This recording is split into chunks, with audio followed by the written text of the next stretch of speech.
Great morning, colleagues, Caribbean people. We're just doing a microphone check. All right, so our minister is here and will be arriving in the room in another minute or so.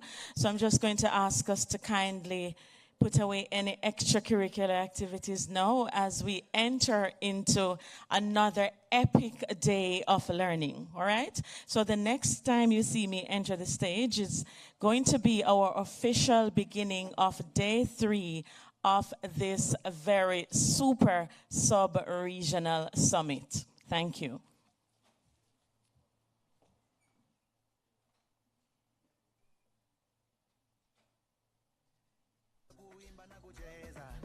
Ona unavyonipendeza, ni majirani wameanza kunigeza. Umziki nauweza kuimba na kucheza. Ona unavyonipendeza, ni majirani wameanza kunigeza. Ninachojua masela, uko mtani kuna dhiki ndo maana singishi hela. Wala navyo vimiliki mafumbo andika kwa dera. Watu wanataka muziki, mara 10 mwanangu wa Cinderella. Yapendagi matupu,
Minister without portfolio in the Ministry of Economic Growth and Job Creation, with responsibility for water, environment, climate change, and the blue and green economies. Please make him welcome.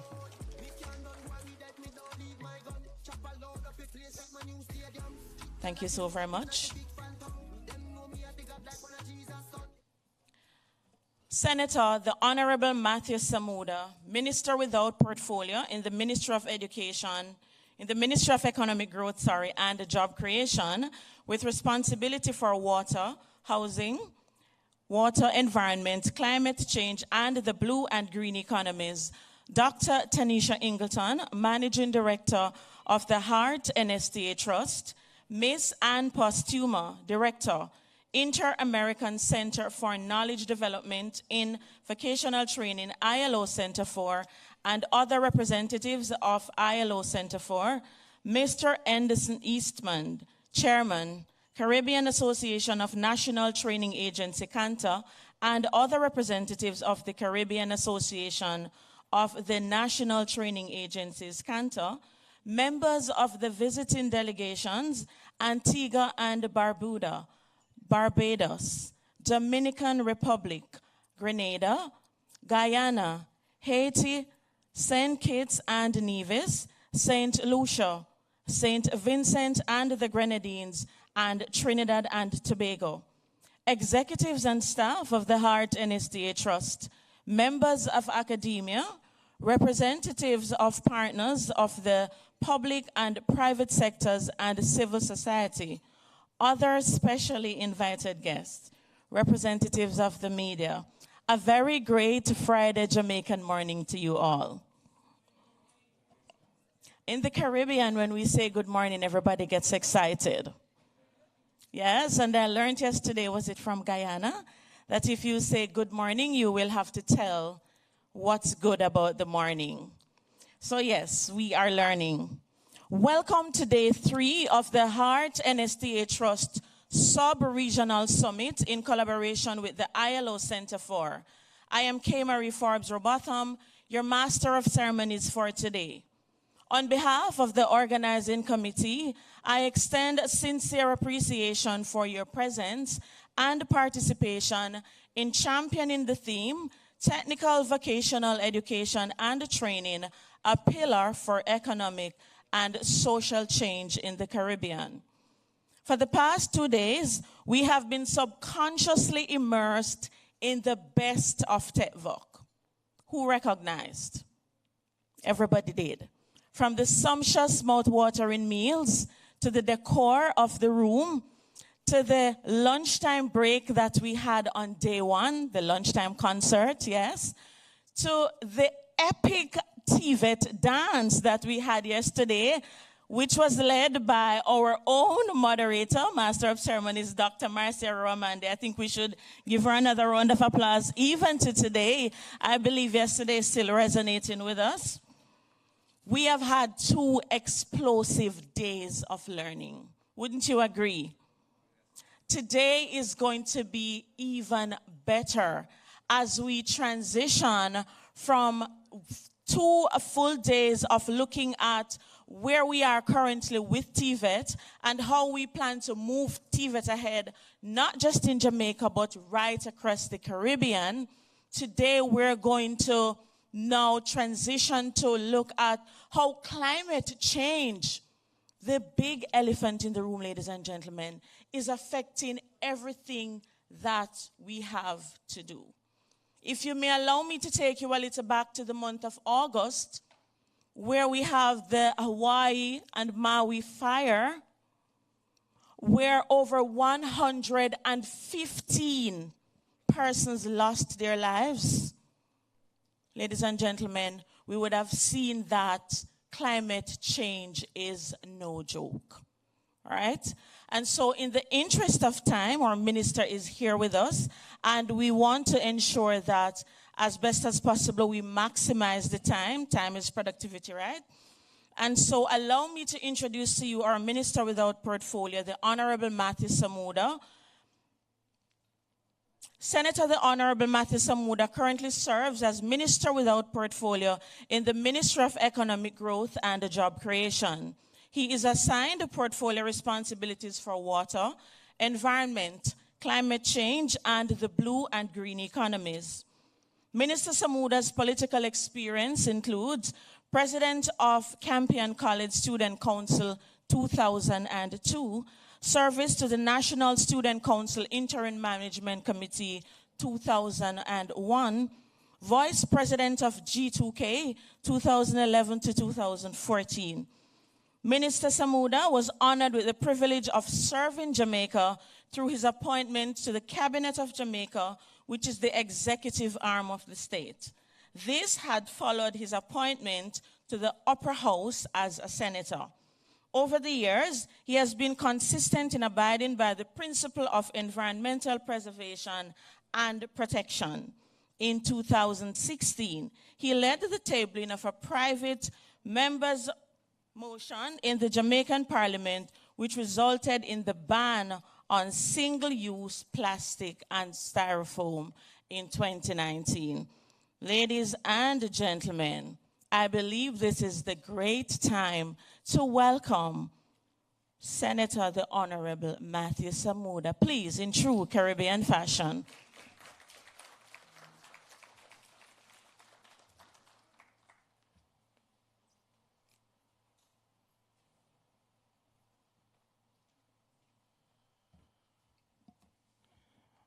Good morning. I want to first start by thanking Hart for including this subject area in the discussions. Not so much for my invitation, but rather for focusing on the elephant in the room. Climate change isn't a foreign concept to Jamaica.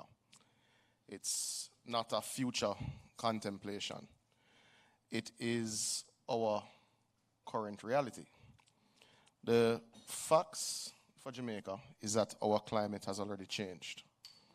Our weather patterns have shifted, and we're already experiencing significant impacts from these changes. People think of climate change in the way that it is generally covered on CNN and by media generally. The huge catastrophic events that are covered in a very theatric way by media becomes the face of climate change. And Jamaica, because it has largely dodged the most catastrophic weather events over the last 8 to 10 years, may not realize what it's facing. But the impacts of these shifting weather patterns are felt every day in what we call slow onset events.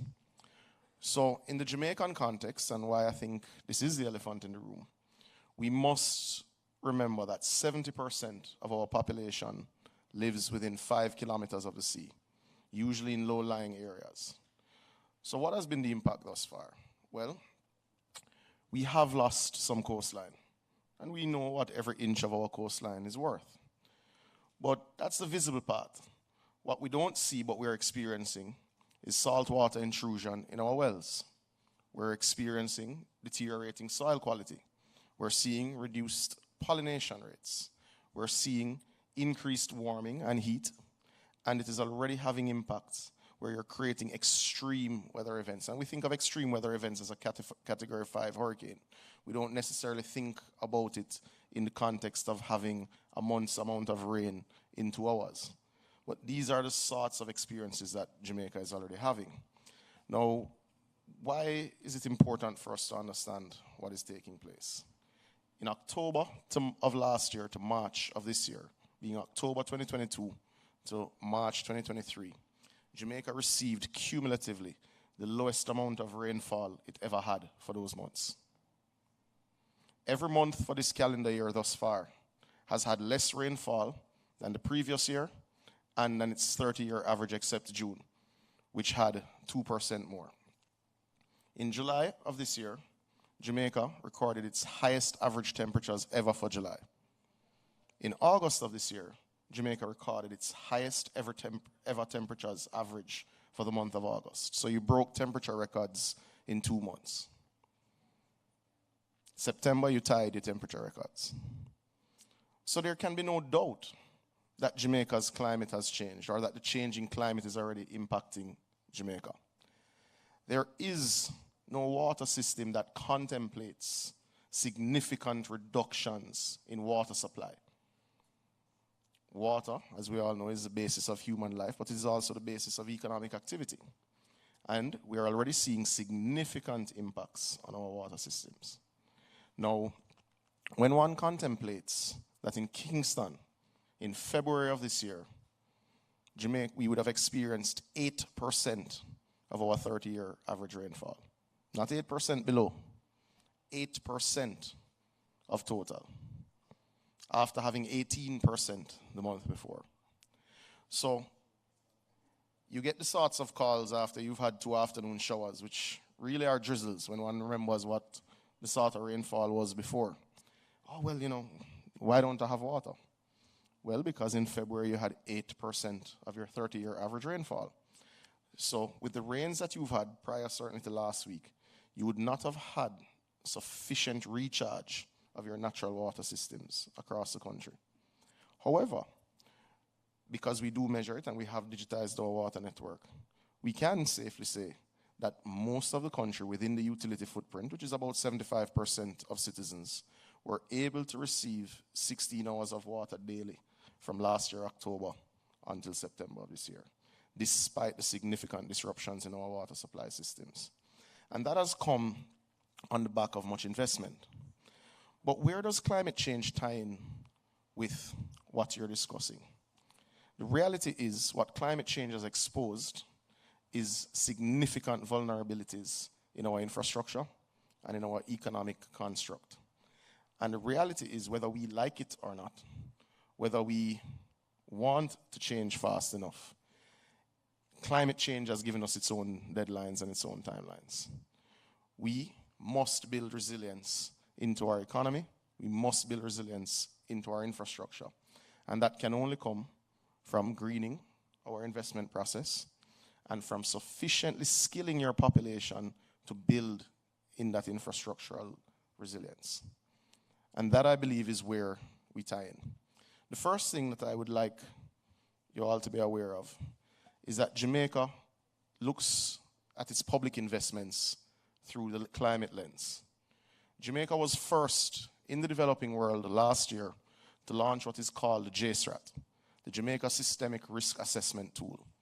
It takes thousands of data points related to our infrastructure, so your JPS points, your NWC points, your NWA points, your parish council points, and has created a system of assessing risk to that infrastructure, whether it's to your schools, whether it's to your water systems, whatever it is. But we actually have done a full risk assessment of Jamaica's national infrastructure.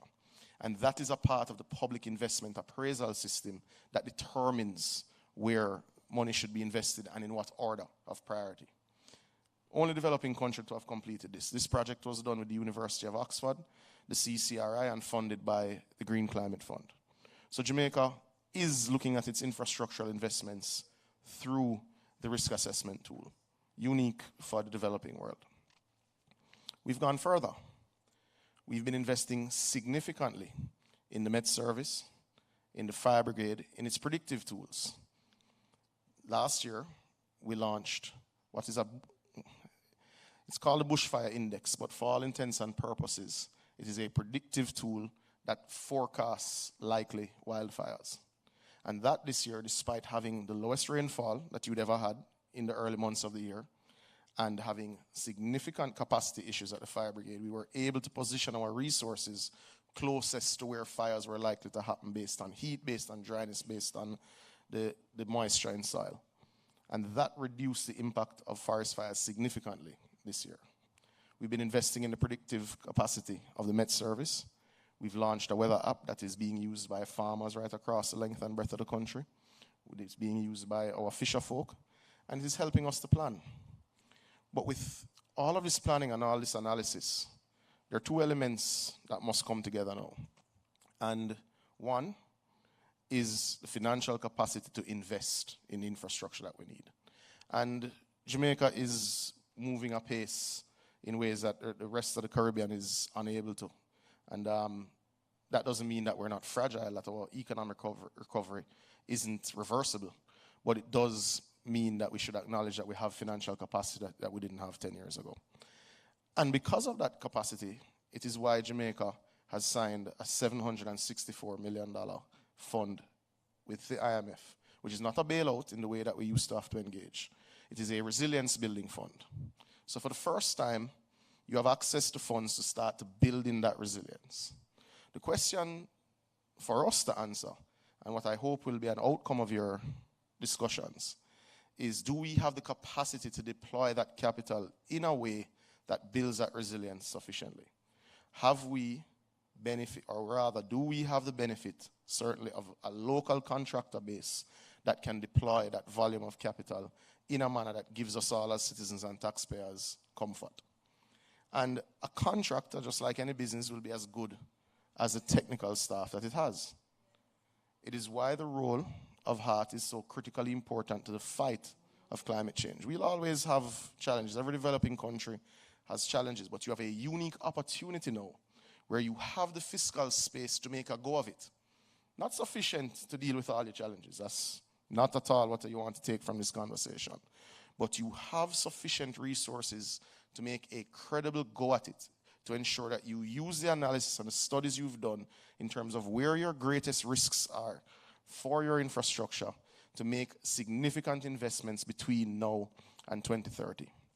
Now, these investments aren't small. We need $3 billion to make ourselves water resilient by 2030.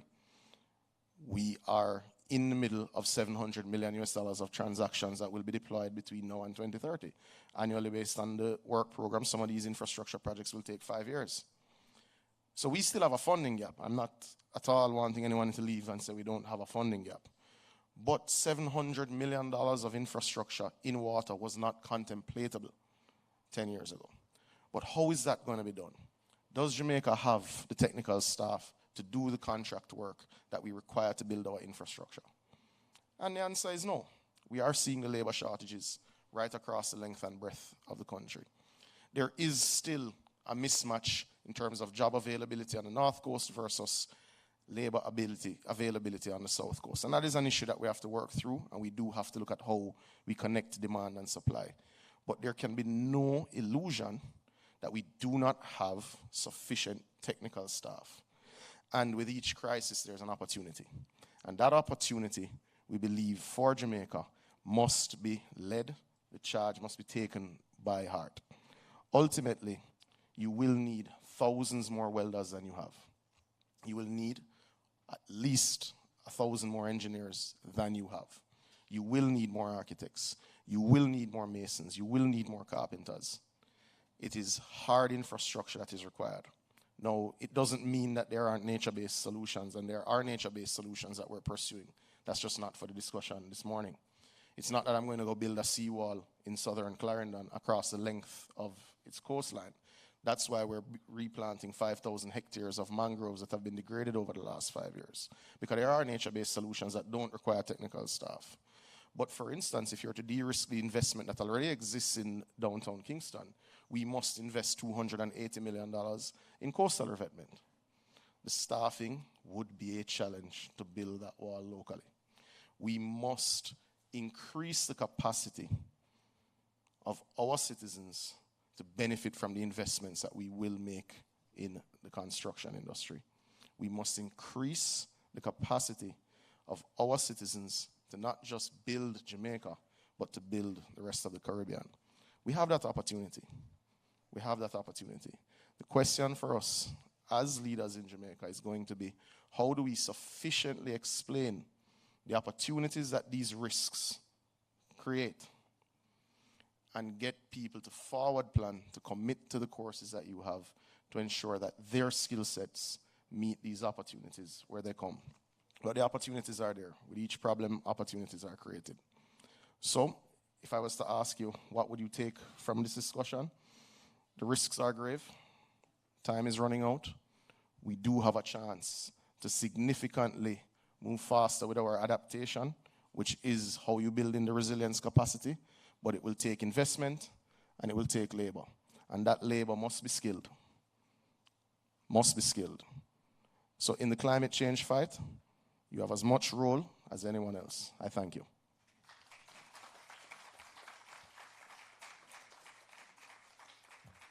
Thank you so very much. Ladies and gentlemen, we invite our own Managing Director, Dr. Tanisha Ingleton, to show our gratitude to our Honorable Minister. Minister Samuda, please.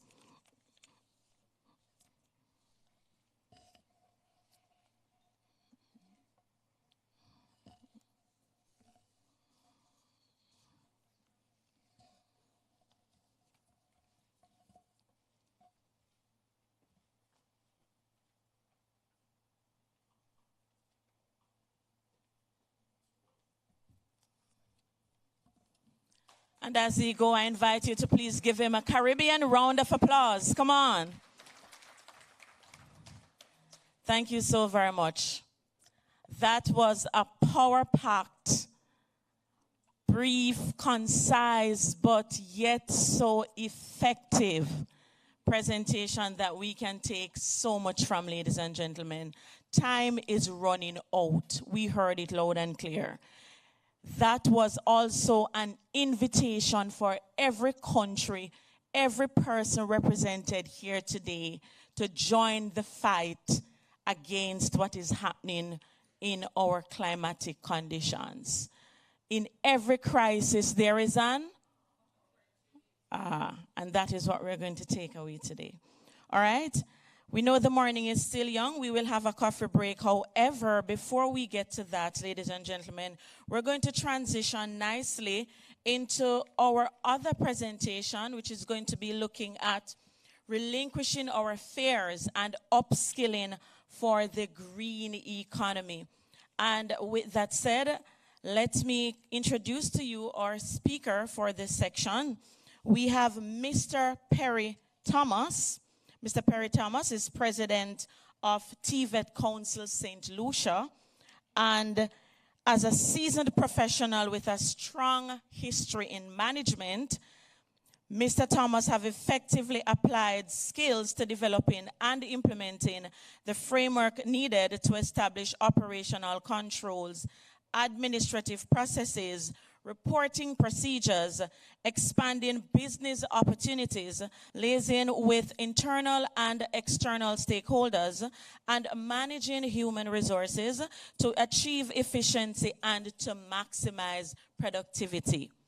Through demonstrated leadership, professional relationship management, and effective and oral communication, he has been empowered to achieve successful program development, coordination, and implementation. He is also a project coordinator of the National Initiative to Create Employment. Ladies and gentlemen, please put your hands together and help me welcome Mr. Perry Thomas. The claps sound a little bit weak, ladies and gentlemen. The morning is still young. Thank you so very much, Mr. Thomas.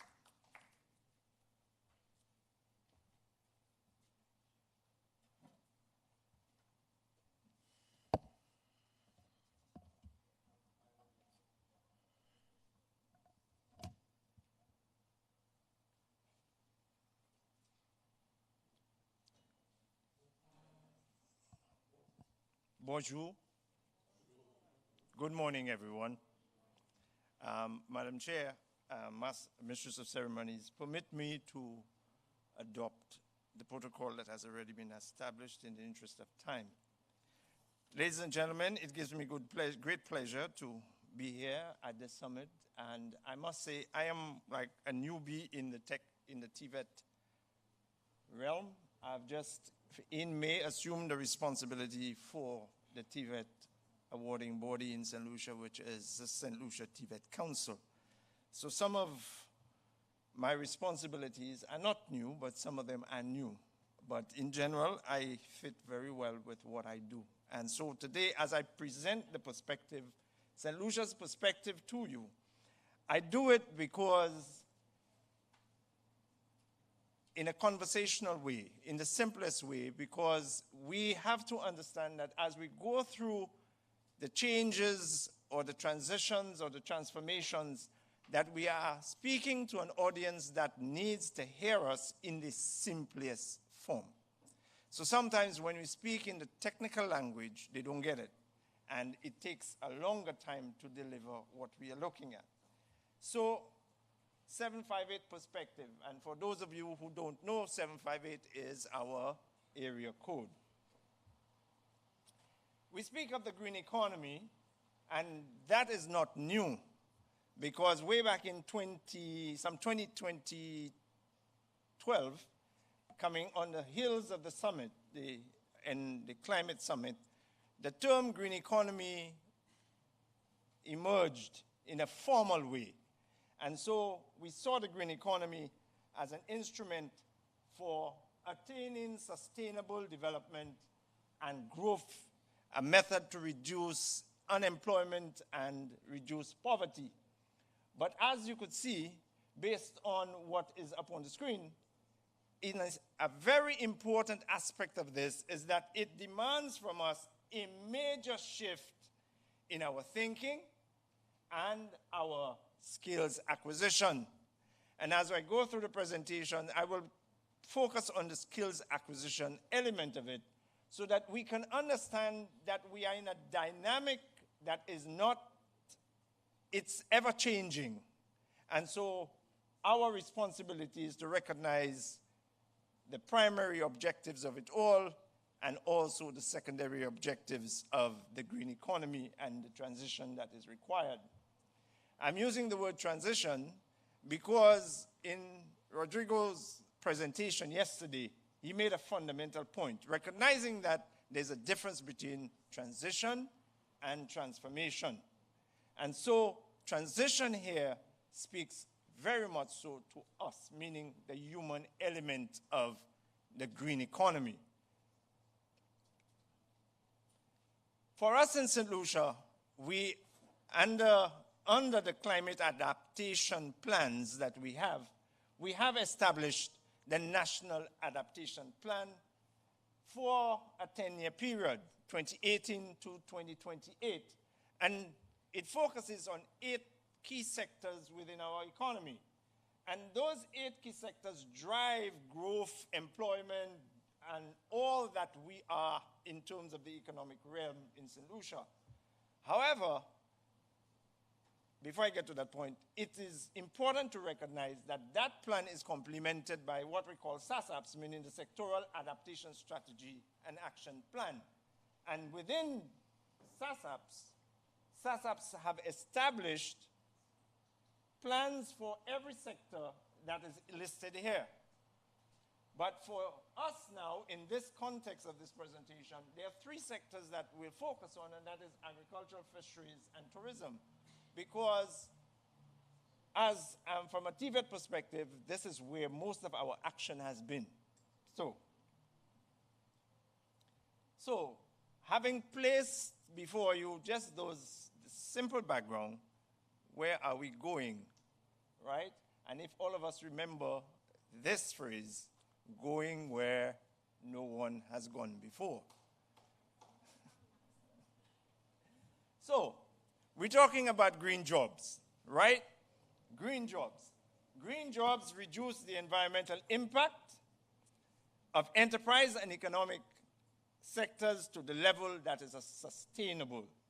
Now, this particular statement is often misconstrued by many.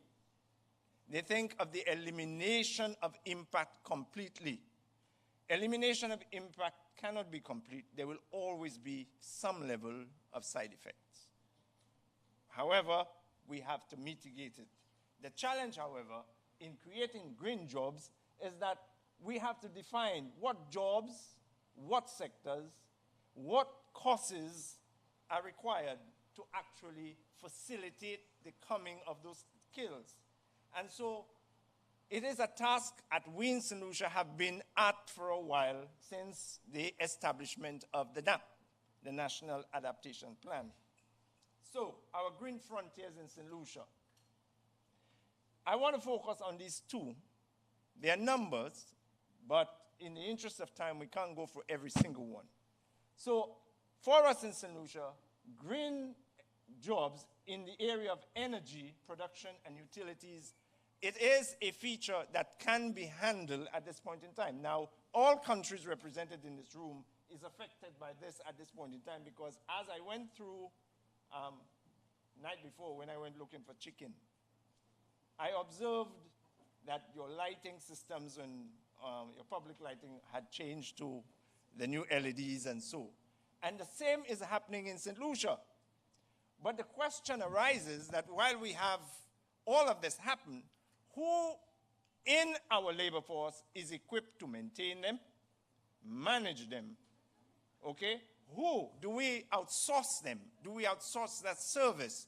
And therefore, it becomes important to recognize that more workers are joining the renewable energy sector. And so the same applies happening in terms of the private element, where people are moving into solar-powered systems for security purposes, for lighting their homes. And so it's like we in St. Lucia, I can tell you, a number of homes have moved into solar systems. They use it for security purposes. They use it for reducing the energy consumption levels at home. And so that sector is key for us, and it is doable because we are in it already, right? It is now finding the ways to generate the curriculum for training, as I said, to maintain, right, to audit, to manage what is happening. The other area that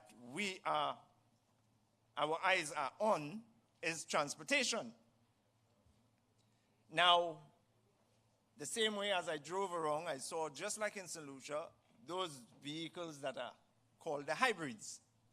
And so we have a lot of hybrid vehicles on the road. And my experience with a hybrid is that, if you ask me, it would not be my preference. Why? Because of what I saw happen to one. Okay? But that is the direction that we are going.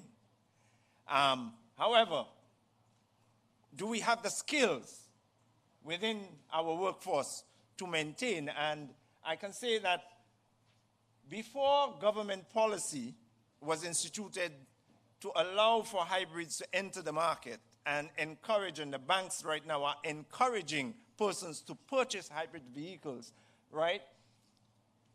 A lot of people were on their own going in that direction. So we have a few shops, mechanics, who are equipped in that area. And so we need more people with the skills linked, because we have a very small group of people managing it. And so from a TVET perspective, we are looking in the direction of building that skill complement that allows us to ensure that we have everything needed to ensure the skills for the transportation sector, because we are moving in the direction of hybrid electric vehicles, are there, right? And the Ministry of Transportation is very, very active in that regard. Now, I want to just take a pause here and I recognize Dr. McLaughlin. I hope I'm saying the right name, pronouncing it correctly. And I want to applaud your presentation, honestly, right? Because when I was doing this, I remembered her and I said, listen, all the skills and all the degrees that we have had in St. Lucia, right, none of them at this point in time, because the guys who are doing transportation in hybrid, they have no degree whatsoever, none. And I'm telling you that. And those with the doctor's degree and all of them that have the hybrid vehicles, that's where they go, okay? So we have to understand that in this whole green dynamic, right, we must never put ourselves within that box. We say we have to think out of the box. But, ladies and gentlemen, may I present to you this one little argument, and that is my perspective. We have been standing out of the box for a very long time. So it is now for us to look back at the box and figure out how to shape the box, right? We say think out of the box, but thinking out of the box requires us to look back. How do we shape that box? How can we move the lines of the box to make a triangle? What is it that we do? And that, in my view, is what we are dealing with. Economic transformation. or what I call economic greening.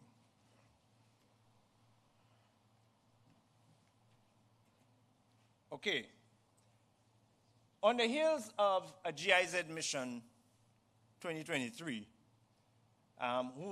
we were looking at what is it that we can do to transform our skill sector to embrace the green economic dynamic. And there are a number of findings, but I just want to share a few with you. And that it spoke to demand for quality skilled labor at higher levels. Now, I will go through that in one of my final slides, but the last one here, which says, renewable energy sector still small, but expected to grow in the future, right? Yes, we do, and as I mentioned previously in the previous slide, there's the opportunity, and therefore, coming out of this exercise, we recognize that there is room for growth, right? There is room for growth. In addition to that, we have found out climate adaptive agriculture is a policy for the government, and that falls under the NAP, and that is an area where we have been active in terms of TVET and certification. The job potential of the circular economy, and you heard of it yesterday, right? Recycling, we're small. When we look at Jamaica, for instance, Jamaica with 3 million people, I think it's 4,000 square miles or square kilometers, something like that. We are smaller than you are. So when we talk about recycling, we're not there yet. And the green construction is a very strong potential. Now, I'm sorry, gentlemen, when I normally make presentations, I walk away from the podium into the audience, so I kind of find it a little constraining right now. And so our green economic sectors need transversal skills. We do. We are limited, and that is the fact. But the potential is there for us. So what is the positives? What do we have that we can use? TVET has become a high priority for us, and I'm giving you the TVET angle right now. Very high priority in St. Lucia. It has moved to a place where it was not. And as I said in the slide, where are we going places where we have not gone, and that is a priority for us, right? Our structures, the governance, is in place. Our council is in place. The Ministry of Education and the TVET unit is in place. So we have the governance for the delivery of TVET right there. The competence-based system is also available. Greening, skills development measures connected to curriculum projects. Now, in as much as we are speaking of new skills for greening your economy, it is one thing coming up with every occupational area that holds potential for the economic area of greening. However, curriculum projects, meaning developing the curriculum for these job areas, is very pertinent, because you can tell me that St. Lucia has this trend to take sectors, but however, you cannot tell me you have persons, a curriculum where you can train persons in their maintenance or in their design. So it is one thing to speak about the potential, but it's always a better thing to speak of how you transfer that potential into some action and make it a reality. And we see that through curriculum projects, developing that. In addition to that, we have to establish measures to address different levels of TVET. Because, as all of us know, when we speak of the economic greening, it's a case where we are speaking from low to high or to professional skills. And in economic greening, you have more of the medium to higher level skills as opposed to lower level skills. And so it is important for us to bring that to the table when we are talking about, say, for instance, if we are going to run a program in construction that speaks to space design, equipping you with the necessary skills to do green construction. At what level are we doing it? Is it at level 1? Is it level 2, level 3, level 4? Right? It is very important at this point in time for us to recognize that in this green economy, higher level skills are a must. It is not an option. We can't speak to level 1 only, because many of our standards are at level 1, are at level 2, and we cannot run away from it. And Chairman Eastman is there, and he can attest to that, and those of us from Cantor can attest to that, that a lot of our certification is at level 1 and level 2. But when we're talking about the green economic sector, we now have to talk about moving from that to level 3, 4, and 5, right? And we need to establish some work-based learning. So, some of the actions that we have taken also in St. Lucia, in reference to this topic, is that we have established the Work-Based Development Center. And thanks to the support of the EU funds under the JEPSED project, we have implemented this center as a key element in assessing our population. So registrants who come into the center, you are assessed in terms of your skills, you are assessed in terms of where you are at as an individual, right? And as you know, most of us who are into training and those of us who are into the delivery of the development of curriculum always need to know this, the person that we are dealing with. Who are we dealing with? What are we doing with this individual? Is he literate? And I think yesterday we did speak, someone was speaking to literacy skills. These are important aspects, and the Workforce Development Center helps us gather that information, because information is important. In addition to that, that Workforce Development Center is complemented by our knowledge management system. You cannot do anything right now within an economic greening initiative without having data to inform the decisions that you are going to take. You cannot. Okay? And so under the knowledge management system, what we have done is we have given access to industry. We have given access to the training providers to all the data that is in there. So that, for instance, and I'm looking at, if I take, for instance, the tourism, the hospitality sector, their HR people have access to the system, because that's where we started, where they now begin to identify persons who are certified in specific areas and are able to say to us, listen, and to the training providers, we want X, Y number of persons trained. So it is training.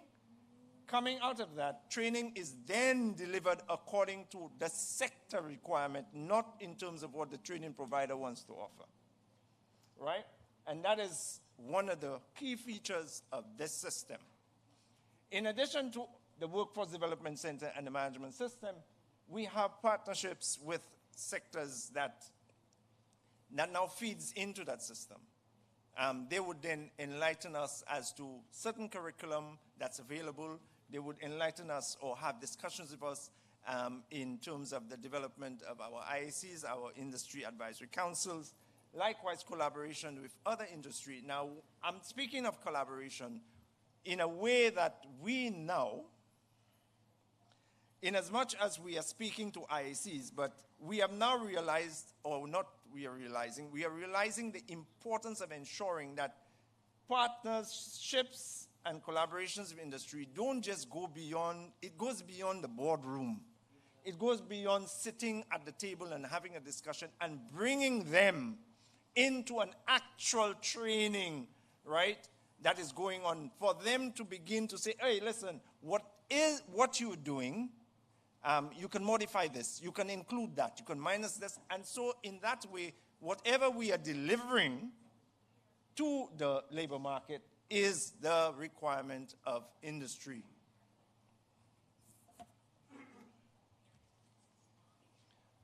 Relevant developments for us, TVET and SASAPs.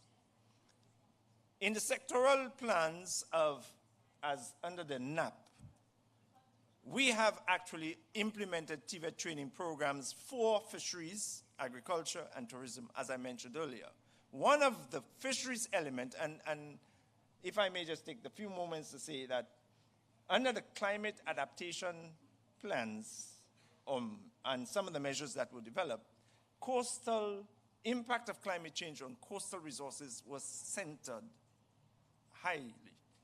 It was featured and required immense attention. Why? Because the coastal resources feed into the agricultural sector, but it also fed into the tourism sector. And it focused on our coral reefs. And so the Ministry of Agriculture, in partnership with tourism and our office, saw the necessity of training the divers in the Marine Management Authority and other persons in the fishery sector in coral reef restoration. And that is a standard that we have at an NVQ level. And so right now, talking about upskilling, no more, how will I say, the divers are not just divers managing whether the boats are anchoring on the coral reef. They are now managing the coral reef to ensure that the coral reefs and to provide sustainability, especially in areas where fish, right? Fish is important to the livelihoods of the fishers. Likewise, the coral reef is important to the livelihoods of those in the tourism industry who bring the tourists to go to the dive sites. So NAP, under that program, we have been a very integral part of this process where we have trained and certified persons in coral reef restoration. In the education sector, St. Lucia has moved to establish 4 technical schools. Now, that does not mean that we were not doing CVQs at other secondary schools, but because we have taken on TVET seriously, we have moved to 4 technical institutions. Coming with that is the requirement of higher levels. Coming with that is the development of curriculum. And from a TVET standpoint, and within the context of greening, we recognize that the existing standards that have been developed and validated cross over the green, orange, blue, and I forgot the 4th one. All those sectors, all these economies. However, we recognize in this initiative how important it is to ensure that persons who are managing this system of education are certified at a level where they can manage a TVET institution with the understanding of what competency-based training is about. So we will be speaking to heart, and we recognize how important the element of TVET, management of TVET training institutions as a certification, as a standard, as one of these training areas, and we have identified that and we are moving in that direction. And with education comes many other things. So we have done a lot of work in creating and identifying standards at that level so that it is reflective of some of the sectors in the green economy. I mentioned the fishery sector. Agriculture. With the help of SAGE, we have instituted and undertaken training in climate smart agriculture. And it is not only within the training providers, but we are also doing it with Sir Arthur Lewis Community College, which is at the tertiary level.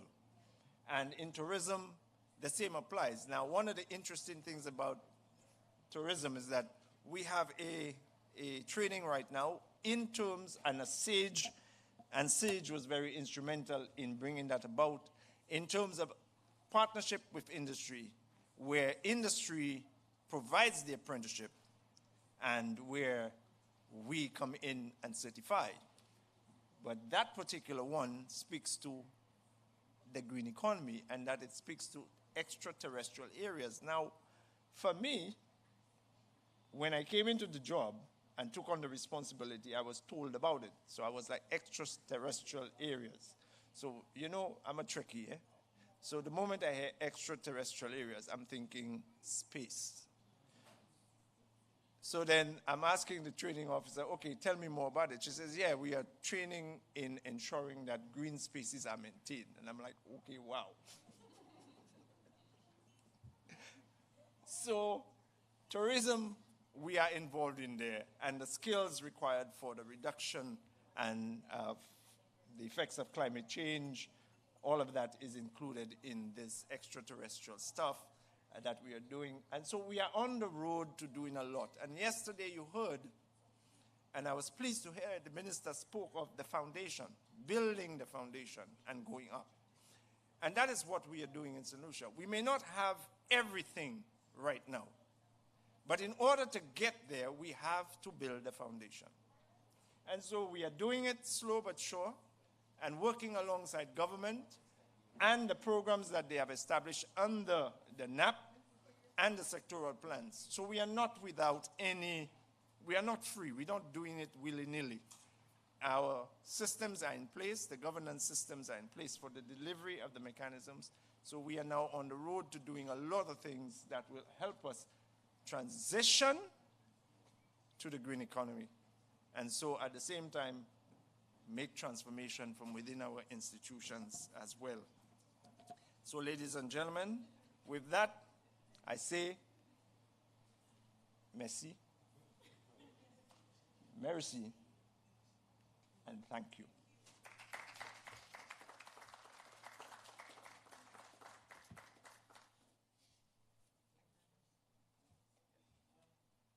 Thank you so very much, Mr. Perry Thomas.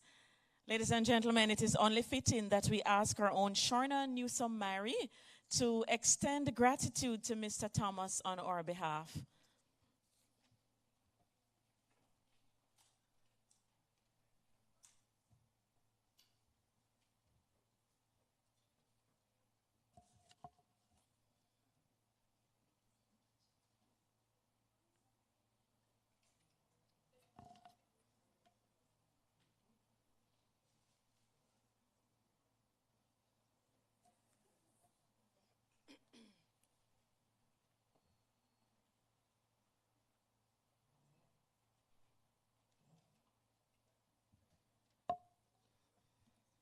Thank you so very much, Mrs. Newsom-Mary.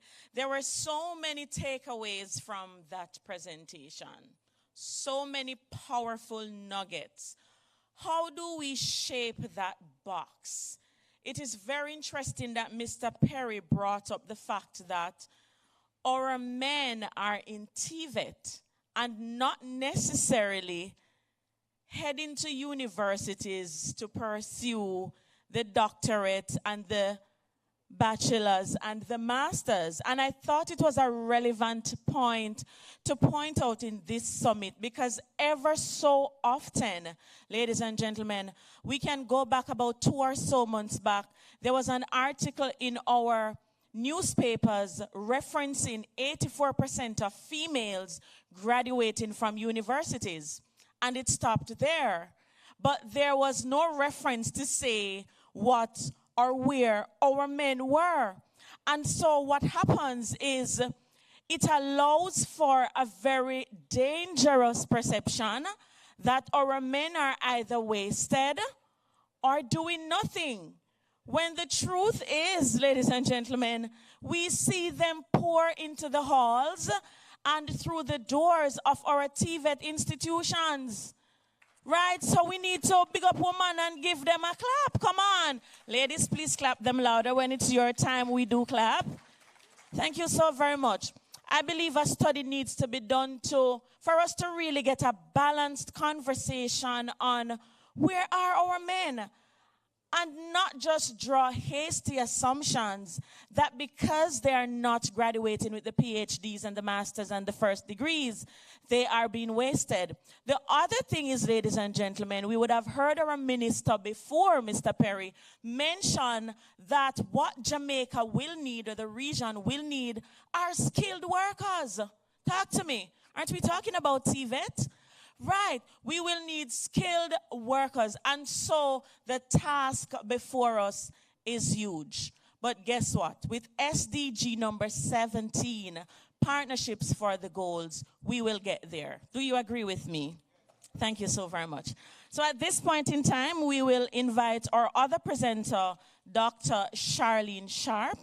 And Dr. Sharp currently serves as an associate provost in the Division of University Administration and Academic Affairs with responsibility of university administration at the Northern Caribbean University. A Fulbright scholar with a PhD in geography, her research is at the intersection of food security, environmental management, community resilience, sustainability, climate change, and disaster management. Who is better to present to us on upskilling for the green economy? Ladies and gentlemen, please put your hands together and help me welcome her. Thank you. Good morning. Is it still morning? Okay, great. Good morning, everybody. Thank you so very much. First, if you should look at your program, you'll recognize that it's President Lincoln Edwards. It's the president of NCU who should have been here. So I'm only just substituting. I hope I'll not be a poor substitute for my president, but I'm here this morning with his presentation.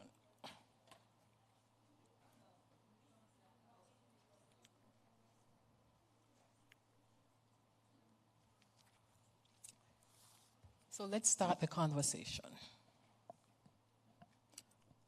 For the 3 days that we've been here, we have been looking to some extent on what is happening in the digital space.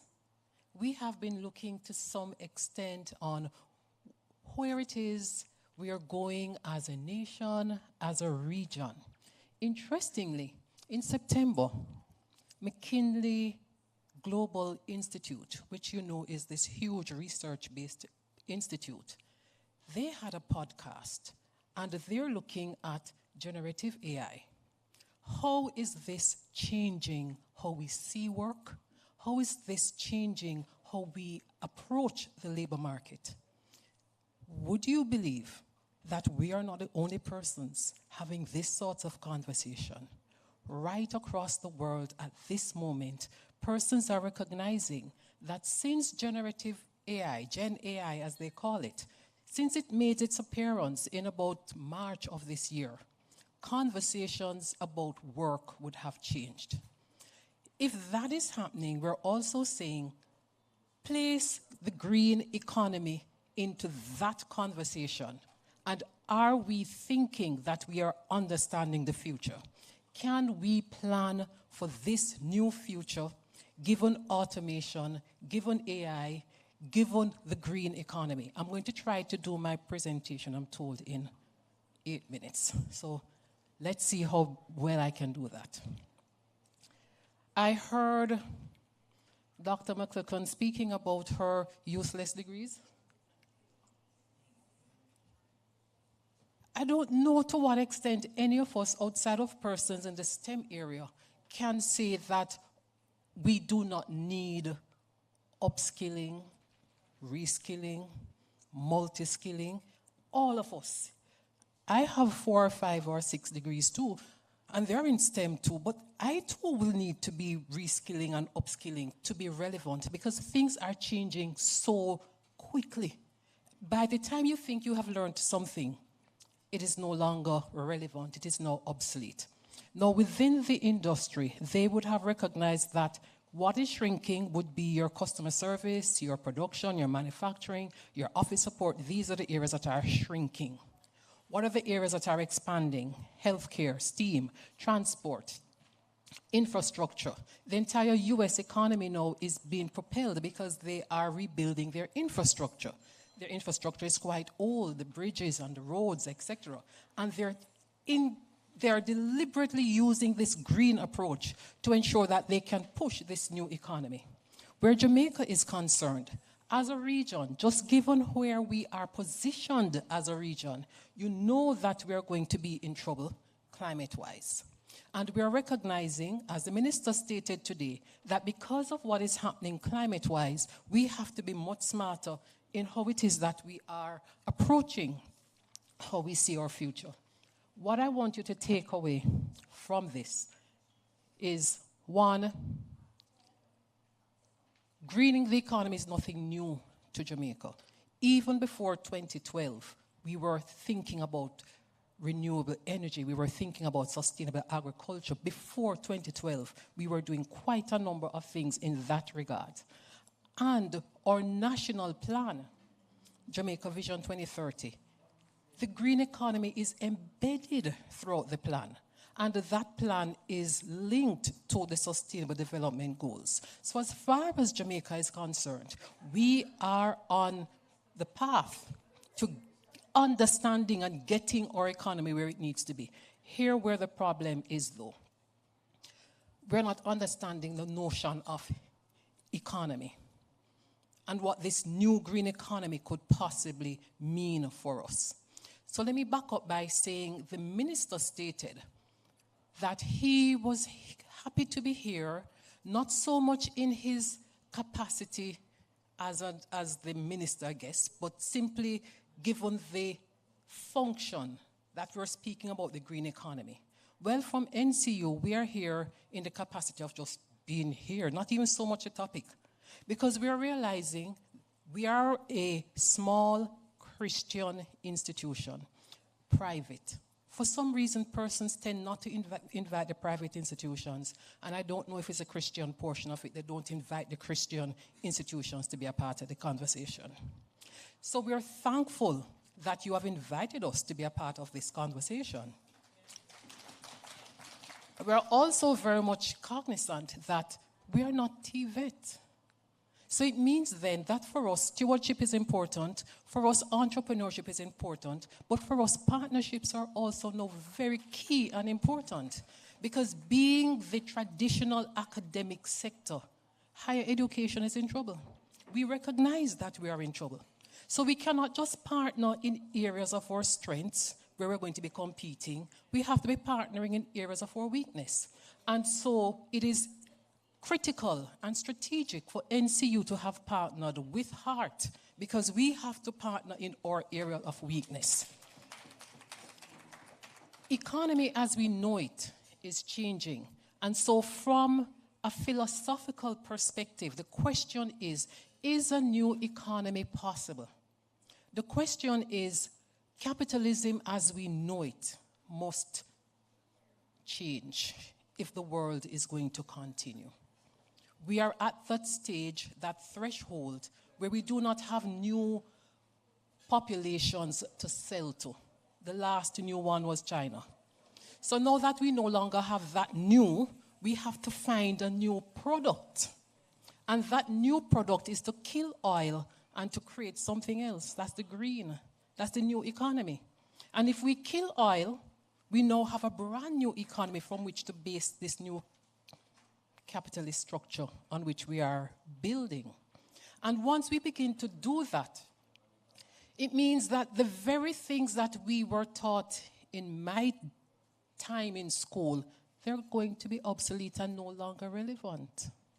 It means that the way we see accounting will have to change.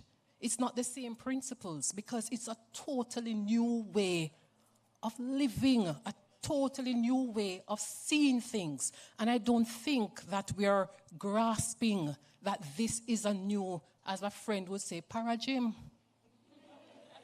The paradigm would have shifted. And I don't think that we are getting that paradigm shift that we're talking about. And because economy now is not simply the financial bottom line, but the economy now is the social bottom line. It is the governance bottom line. You're going to be hearing new terms and seeing new terms. Moving to net zero, responsible investing, green, clean, all these new terms are coming into change even our very language. And we need to be on board with the new lingo. And what this new economy is trying to do is to present a different to present different types of opportunities for us in the world. I don't know to what extent you're following Larry Fink, who is the CEO of BlackRock. Anybody knows BlackRock? You need to research BlackRock. Anything Larry Fink says, the entire world does. So let's follow what he's saying. And the persons would have been following, every new year he sends out this nice love letter to all of his entities across the world, telling them what they need to focus on. And so he would have been saying, like for this year in 2015, we're focusing on this. In 2016, this is what the focus is. Well, for the last 2 years, he really would have been focusing on AI. He would have been focusing on the green economy. And the world is there with him. Because green jobs equal growth. And what it therefore means for us as an academic institution that's not very T-VETI, C-BETI, or any of those skilled areas, what it means is that we have to begin to see what opportunities are there. Since yesterday, I've been hearing about the circular economy. And I smiled because the economy as we know it now is quite linear. And what that means, you take the product, you take the resources, you make the product, and then you discard it. That's the economy we know now. That's no longer sustainable. Not economically, not socially, it's just not sustainable. Where we went to was the 3 R's with recycling. But now we're saying all recycling does is to delay things going to the landfill. And that is not sustainable either. So we're now pushing for the circular economy. With the circular economy, we're removing things from the landfill. So everybody's waste should now become somebody else's resource. So you should have no waste in your production. That is the circle in the economy. It means that we're moving away from 3 R's to about 10 or more R's. And critical to that is this notion of rethinking. And what it means that we have to rethink the very products that we have. Think about your box juices. They're lined with plastics. There are so many things happening with them. Think about our very garbage bins. Is it that the way that in which these things are designed, that the design in itself will force these to be placed in the landfill at some point? It means that the very material that we're using and the way in which we are designing things must change. And that's where circular economy is going. So the question is, to what extent are the jobs and the training that we're putting in place thinking and taking into consideration the refurbishing and the repurposing? Because everything that is broken, we throw it away. We're now saying you cannot be throwing away anything. Everything must have another life, a different way of seeing, doing, etc. So it cannot be going to the landfill. So we have been trying to do that in Jamaica. Red Stripe had theirs, Haiti. Tourism. We've been looking at this whole thing of the circular economy. So sorry that it's so small so you can't even see what those are. But look too at green financing. And I know my 8 minutes will finish. Look too at green finances. This is a new, exciting way in which the world has decided to force everybody to become green. Time in September, on my left, would have announced the 100 climate leaders in business. And come December 4, they will be releasing, on my right, the Time magazine that will speak to who are these 100 trend leaders in business. It is significant. Do you know who in the Caribbean made that list? No, you don't know. Barbados' Prime Minister. She made the list of the 100. Yep, across the world. So she's on this list of the most influential leaders. And what these business leaders are saying, they're saying, if you do not come on board, we cannot do business with you. If you do not understand the principles of sustainability, your industry will die. That is what they're saying. And so they're asking us to rethink how we even report on how we are doing. So your annual reports should now be looking at ESG, your environmental, social governance. What are these metrics? Do we even understand those? Are we teaching these? Are we reporting these? In Jamaica now, I know some of the banks and Grace Kennedy and these persons have started to do that, because if they don't do that, they can't trade. They're going to be locked out of world trade. And it is coming to us in education too. So your CSR projects and what it is that you're doing, you have to be very clear as to what investors are now asking for. It's a whole new paradigm, I tell you. It's a new paradigm, and we're not getting that the paradigm would have shifted. ILO, this is also a circular economy project. So it's not just here in Jamaica, but we are all global citizens, and therefore whatever we are doing here, it is going to impact the entire region. Time magazine again. This was just in September. They have identified the most important place on earth. Blue initiatives. That's where we are now. We would have used up a number of the resources here on the earth, polluted most things. So we're going next for the ocean. So the question then is, what are we doing and how are we preparing ourselves to understand the new thinking in blue initiatives? It's not how we would have conceptualized it up to 10 years ago. There's a whole shift taking place now with blue initiatives. And so, how are we upskilling? What are these various things that we're doing? Are we training people in carbon footprint analysis, eco-entrepreneurship? What are the new things that we need to be doing as a people? Not just from a TVET perspective, but from a philosophical perspective, to even begin to understand what is driving where it is that we are heading. And finally, I know the government had announced freeness, and free tend to draw attention. Once you say free, we're all in it. But is free enough? Because in Jamaica, we say you can bring the horse to the water, but you can't force him to drink. So even though you have announced free, and I assume you all give out lunch too, how many persons are taking on that project? Because there's still something about the mindset that must be changed. And I don't think we are understanding sufficiently the psychology behind how we operate and what the new work space should look like. One of the things that COVID taught us is that persons want more flexibility. Persons don't want to come and sit 9 to 5 in an office anymore. Persons want to be able to work from home or from anywhere else, from Mars or anywhere else for that matter. These persons whom we are trying to attract, are we understanding what they're asking for?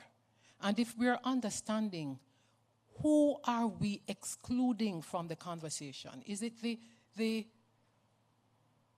single mothers? Is it the underserved? Who are the persons who are unable to pick up all of these freeness, even though it's there on the table? What is preventing our people from making the most out of what it is that we're offering? Who are we not having at the table? So as I started with the AI, that now needs to be a new structure, a new way of thinking, a new language. Everybody must learn that language. Whether you have 1 or 2 PhDs, you must learn the new language, because it is the infrastructure, it is the foundation for anything moving forward. Thank you.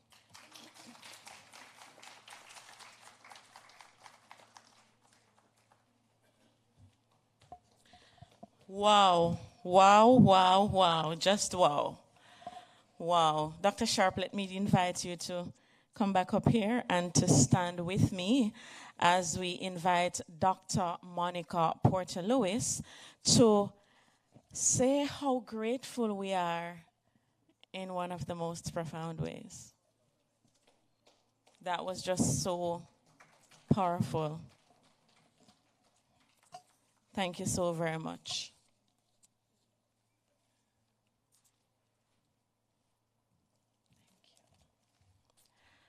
Ladies and gentlemen, this morning our minister referenced the elephant in the room. I don't think it is sufficient for us to get to a place of partnership and action. Julian would say action, action, action. Because without action, there is really no change. Ever so often, we have summits, conferences, study tours, study trip, and the information stays with us. I am almost 99.9% sure, ladies and gentlemen, that after this presentation, the elephant is no longer in the room. It is either sitting on your head or it is sitting in your heart. Come on. So now I want us to be honest with ourselves. If you want to close your eyes so you don't see who is looking at you. And to show your hands for those persons who the elephant has moved from within the room to within you. If it's on your head, let me see your hands. No, this is serious. If it's in your heart, let me see your hand. All right, so we might have to start over the summit because I'm not seeing everybody's hand. And if we're ever going to be true to this summit, to the organizing committee's Heart and NSTA Trust and the ILO CINTERFOR, to do what is right to humanity, while I was doing some research, I discovered that this whole issue of climate change is not just a human rights crisis, ladies and gentlemen, but it is also a matter of a world health crisis. So just the other day, we had the COVID-19 pandemic that hit us so hard because at no point in time did we ever imagine that we could not leave the walls of our home. Did we? No, at no point in time.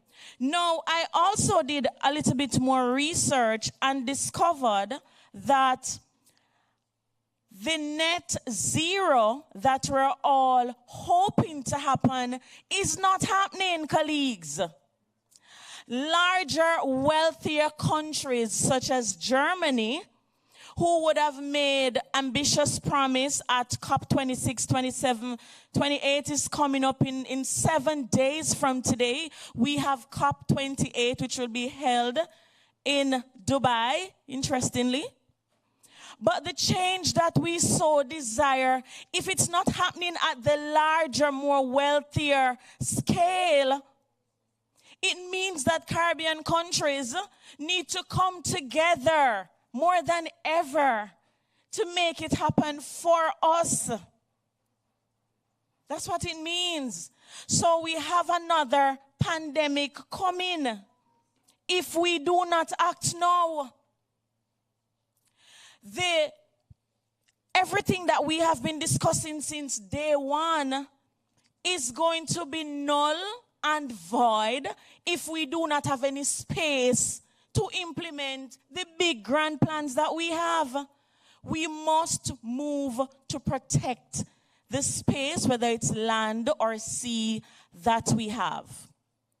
When temperatures rise, sea levels also rise. And so, ladies and gentlemen, the task before us is not an easy one. And I love that Dr. Sharp would have really hit the nail on the head and drive home the fact that we cannot do it alone. Not TVET, not academia. We need a collaborative approach, and we need it like 5 years ago. All right? And with that said, we are going to transition into a 5-minute coffee break. Remember, I said 5 minutes. So we understand that time is of essence. 5 years ago, we should have been at net zero. We're still not there. So you have 5 minutes to get coffee break and to come back so that we can get to our next presenter. Enjoy.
As a management professional, Doreen Duncan possesses a wealth of knowledge and a diverse skill set honed from 10 plus years of experience. She is a quick learner, flexible and confident in her abilities to be confidential and to operate with integrity and provide results. Doreen is the founder and executive director of Island City Lab, a registered non-profit organization focusing on urban planning and design.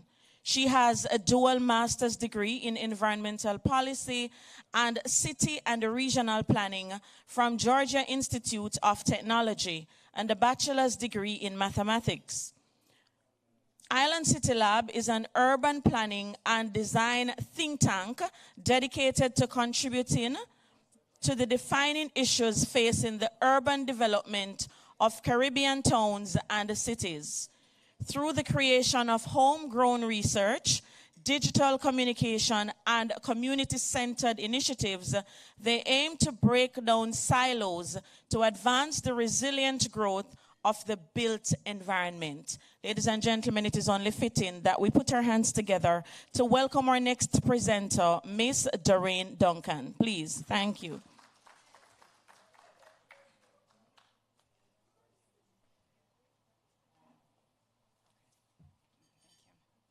Morning, everyone.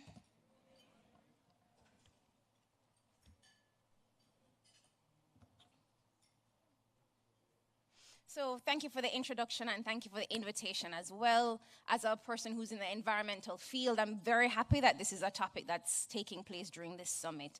So as was mentioned earlier, my name is Doreen. I am one of the founders of Island City Lab. Really young organization, about 2 years, and we are actively working with members of the HEART curriculum and standards team to think through nature-based solutions as the basis of a curriculum to launch what we're calling green collar workforce.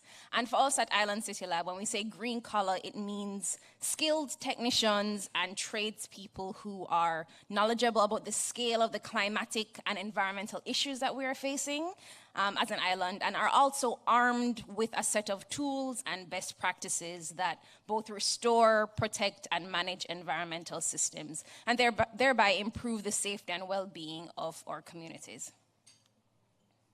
So, as mentioned, we are a registered nonprofit think tank, and we primarily focus on urban areas. I'm a trained urban planner. Our other founder, Jordan, is an urban designer and architect, right? So as an organization over the past few years, we have developed a list of programming in service of that mission. So one, we conduct research specifically on urban issues, so things like transportation, housing, but also issues like water security and how policies and urban planning tools can advance those issues, right? We also disseminate that information in ways that young people are consuming information, so largely graphical and largely on social media.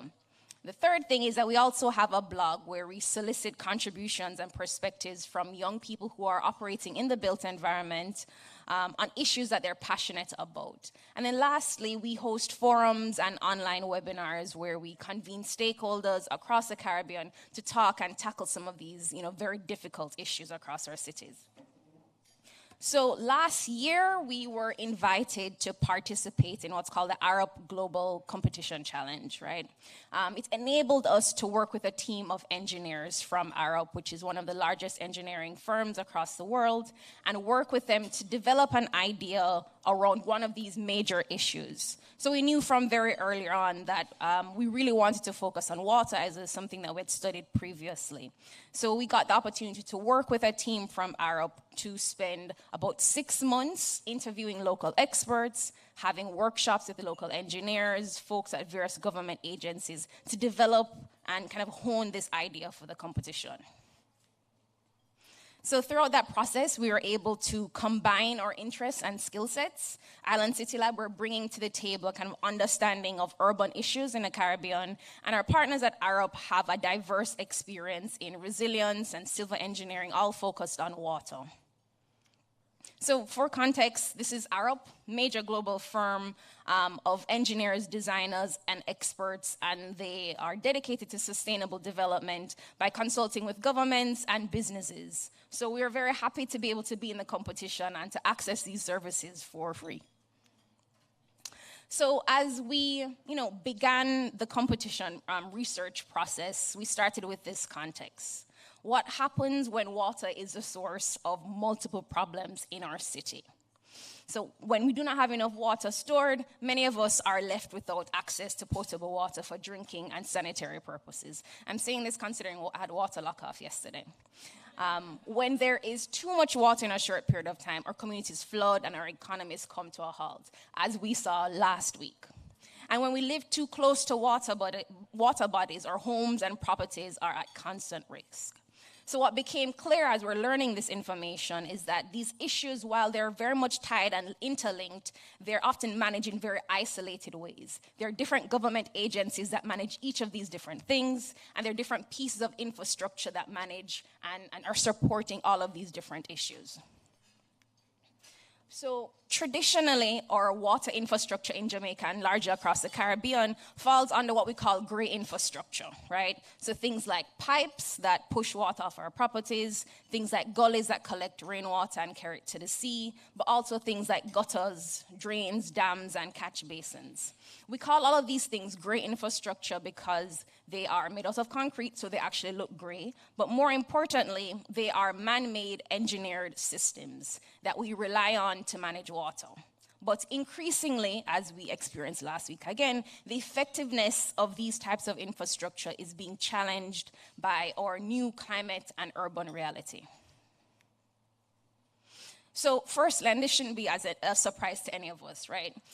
Urban development across the Kingston metropolitan area, but largely across all urban areas in Jamaica, is rapidly increasing, right? And that means the amount of what we call impermeable surfaces with buildings that have little to no green space, large parking lots, road widenings, right?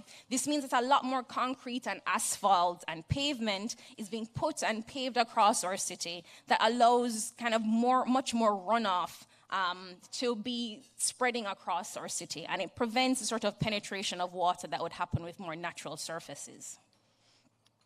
Secondly, our gullies, most of our gullies in Kingston were built in the 1950s or the 1940s as a solution to flooding. And it's obvious, if you saw any of the videos from the flooding last week, that our gullies cannot actually manage the volume of rainwater that we're experiencing right now, right? In addition to that, it's very common for these gullies to be completely ineffective because they're covered by garbage or covered with garbage. So the next issue is that we have no laws in Jamaica that mandate stormwater to be managed on site. So buildings are actively and intentionally designed to push rainwater off their property as quickly as possible into the public realm. So you'll see this picture here. This is Constant Spring Road, and this is, I think, Pepper Time. So this is a parking lot of Pepper Time that's designed to kind of channel all of their rainwater and push it onto the sidewalk, which you can see is going to be creating a very undignified experience for anyone who has to walk or traverse along this space. In addition to that, rainwater that travels across urban areas or even rural areas, we understand that water picks up pollutants, it picks up debris. And anywhere where that water goes, it can reduce the water quality in streams, underground water sources, or even the sea. So we get to this point. If gray infrastructure is actually unable to meet the needs we have as a growing and changing city, can we look back to nature for solutions? So natural ecosystems, things like wetlands and ponds, have a natural ability to actually capture, hold, and store rainwater and sort of act like a sponge. There are also certain species of shrubs that do a great job at filtering water and improving the water quality. There are also certain species of grasses native to the Caribbean that have long roots which help to hold soil together and prevent landslides and land slippage. Again, lots of what we saw last week. So if nature can be used to provide important services for communities by protecting them against flooding or excessive heat or improving air or water quality, what would it look like if we were able to combine the benefits of nature and engineering infrastructure to tackle some of the major issues we're facing in Kingston? So nature-based solutions, we also call them green infrastructure, it's a similar word. All of these things are designed systems that mimic natural ecosystems in order to create benefits for humans and for communities.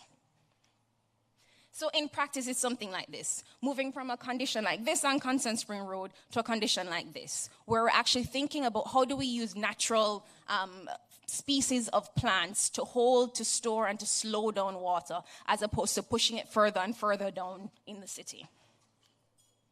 It means things like this, changing the amount of parking, the sea of parking lot that we see across Kingston, to a place and to materials that can actually absorb water, as opposed to having parking lots pooling with water. And it also means like this. I think lots of us like to think that because we have a lawn that has grass on it, that's a natural system. But oftentimes that soil is so compacted, it is the equivalent of asphalt, right? So how do we change backyards and lawns that look like this? Again, to intentionally design the spaces that can absorb, store and hold that water, and also provide a sort of aesthetic and social benefits as well. So the concept of nature-based solutions has been, gaining traction all over the world in both developed and developing countries. There are cities and municipalities that are already using nature-based solutions to solve and to tackle an array of different urban problems. Things like flooding in China, things like extreme heat in Australia. What you're seeing is an actual investment in nature-based solutions that are big investments that focus on kind of, I think, demonstrate the efficacy of these as solutions to some of these problems. So with all of that sort of background, the goal of our project is to create a pathway for nature-based solutions to be deployed widely across Kingston. So we submitted our proposal to the competition last year, December. We found out that we won the competition early this year. So thank you. So winning that competition means that we have support from Arup to advance the project from now into next year. So to be clear, nature-based solutions can happen at a wide range of scales. But I think the scale that we're most interested in is sort of the small to medium scale, right? So that top row. So the building scale, the scale of people's homes or townhouse complexes or apartment complexes, public spaces. You can think about schoolyards, churchyards, green spaces across the city. And then this third category, linear transportation infrastructure. So that's simply like sidewalks, right? Or areas parallel to sidewalks or parking lots. I think the bottom scale, that much bigger scale of projects, those are very important, but that is kind of out of my pay grade to kind of influence development. The minister, I think that's his scale, that's what he does. And I think the smaller scale, we have the potential to have a lot more impact because they're much more achievable and costly or less costly. So the project has these three parts, right? The first bit is to develop a nature-based pilot site. And I think what we're trying to do there is to have a demonstration place that shows the efficacy of nature-based solutions to actually solve something like flooding. So a place that people can go on a site visit, can tour how it works, can tour how it's built, and can analyze it and scrutinize it. A place that's accessible for everyone to go and look and see whether or not this could potentially work for a situation that they may have. The second piece, which is most relevant to this audience, is to jumpstart what we're calling a green-collar workforce. And the crux of that is the development of a curriculum that's related to nature-based solutions. And the third piece is how do we scale all of this work? How do we find opportunities for nature-based solutions to uptake across Kingston? So the first piece, the Living Lab. So we're working with Abilities Foundation, which I think is a heart institution, geared towards teaching students who are differently abled. So we have them on board to be kind of our site. We're calling it the Living Lab as a demonstration site for nature-based solutions. So now the main reason why the Abilities Foundation campus was selected was because the only green space on their campus floods every time there is even the slightest bit of rain. So there's a linear kind of green space that first started flooding after the expansion of Constance Ring Road, and you can see it on the image there. So basically when the road was expanded, it elevated the main road and effectively created kind of like a bowl situation on the lawn, causing, runoff from the campus to pool and basically create a swamp at the back of the school, right? And I think the loss of a green play area is a significant loss for any school with students, but it's even more so an issue at a school like Abilities Foundation, where the majority of the students and some of the staff have mobility impairments. You have students there who are using canes and walkers and wheelchairs. So that entire area is now lost as a kind of socializing area for those students.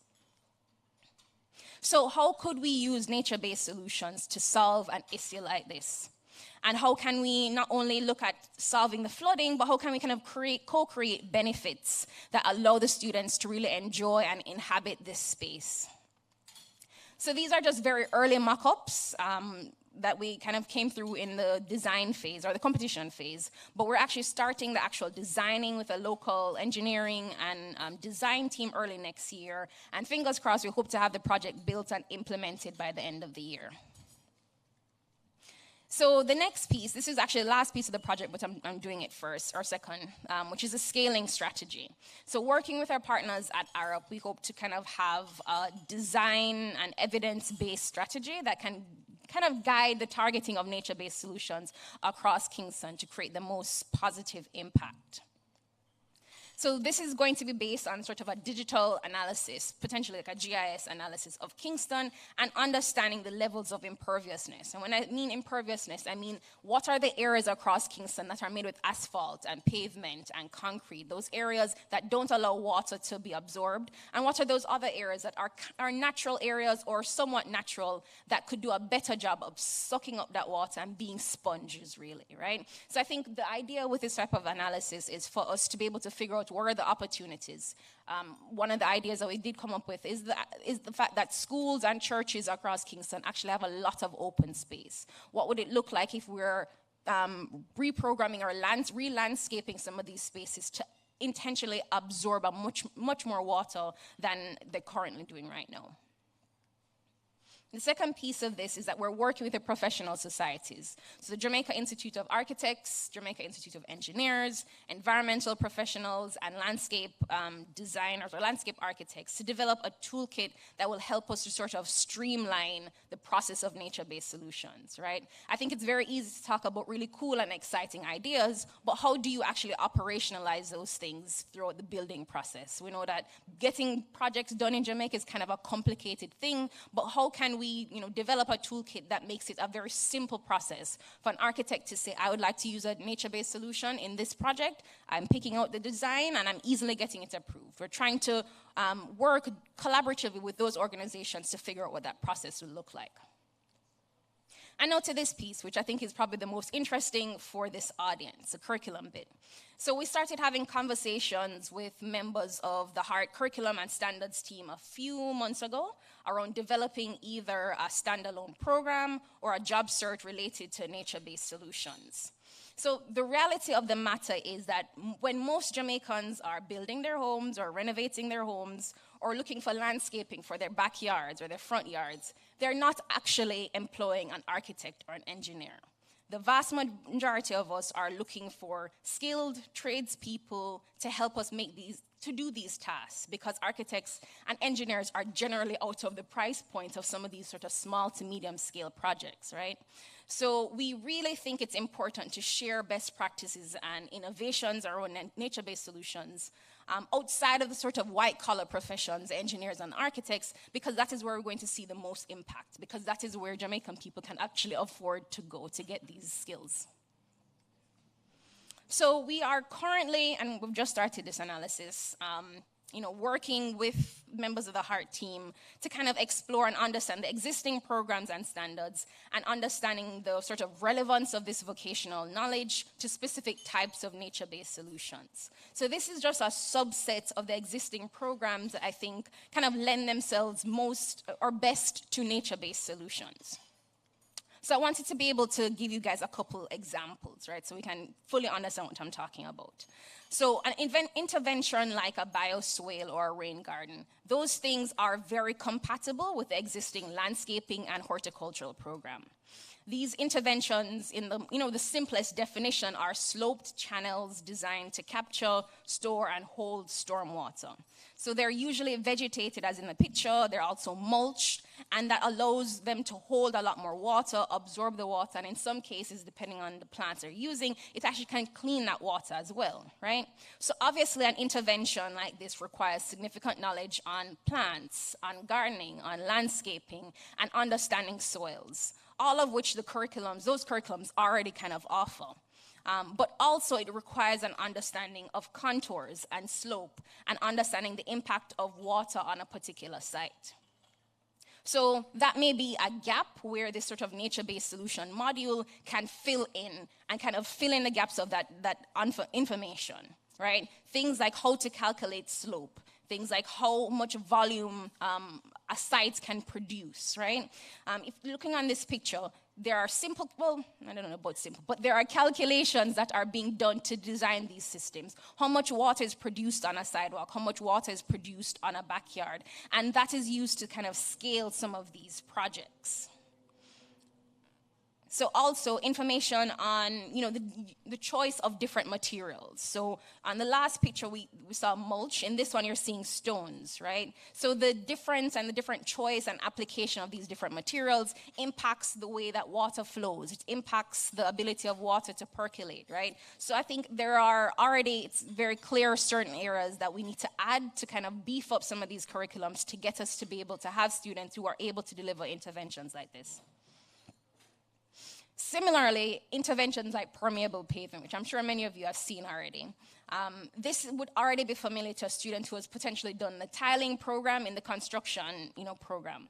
But it has a different installation process, a very different installation process, and it is specifically designed to allow water to penetrate in between the pavement, and it allows for growth of vegetation in between. So you can see that I think lots of the roots of the basic knowledge already exists. There is tweaking that needs to happen to get to something like this.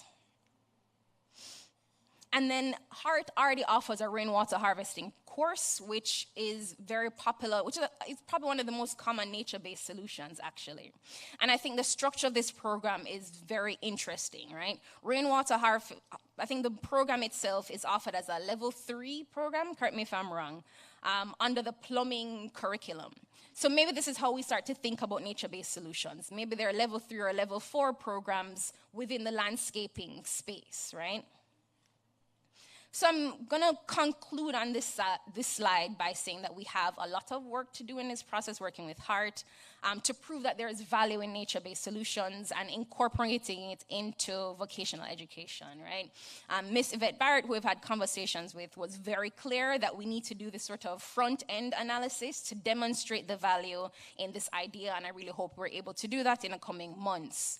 But I think if last week's rain, which devastated most of Kingston, if it demonstrated anything, I think it shows that our existing great infrastructure is not going to be able to meet the need that we have as a city whose climate is constantly changing and a city whose urban development is also changing, right? And I think as an urban planner, Jordan as an urban designer, we really think it's fundamentally important to change the ways that we're building and developing in nature and with nature. And I think that's this step of kind of imbuing nature-based solutions into vocational education. I think that's one of the steps, right? And I think it's a very important step. I wish the minister was here to hear the second step, which is policy, right? I think policy is one of the most impactful ways to jumpstart an industry, especially an industry that is new to the Caribbean, or relatively new to the Caribbean, right? But in lieu of having those policies that can mandate us changing the way that we're building, I think the vocational educators need to start moving forward first, right? So I think I'm going to wrap up here, but I hope that this was informative and interesting, and if you have any questions, feel free to ask me.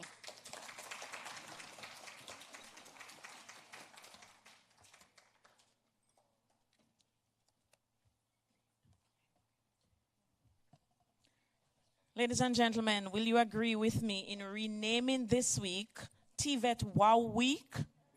TVET Wow Week.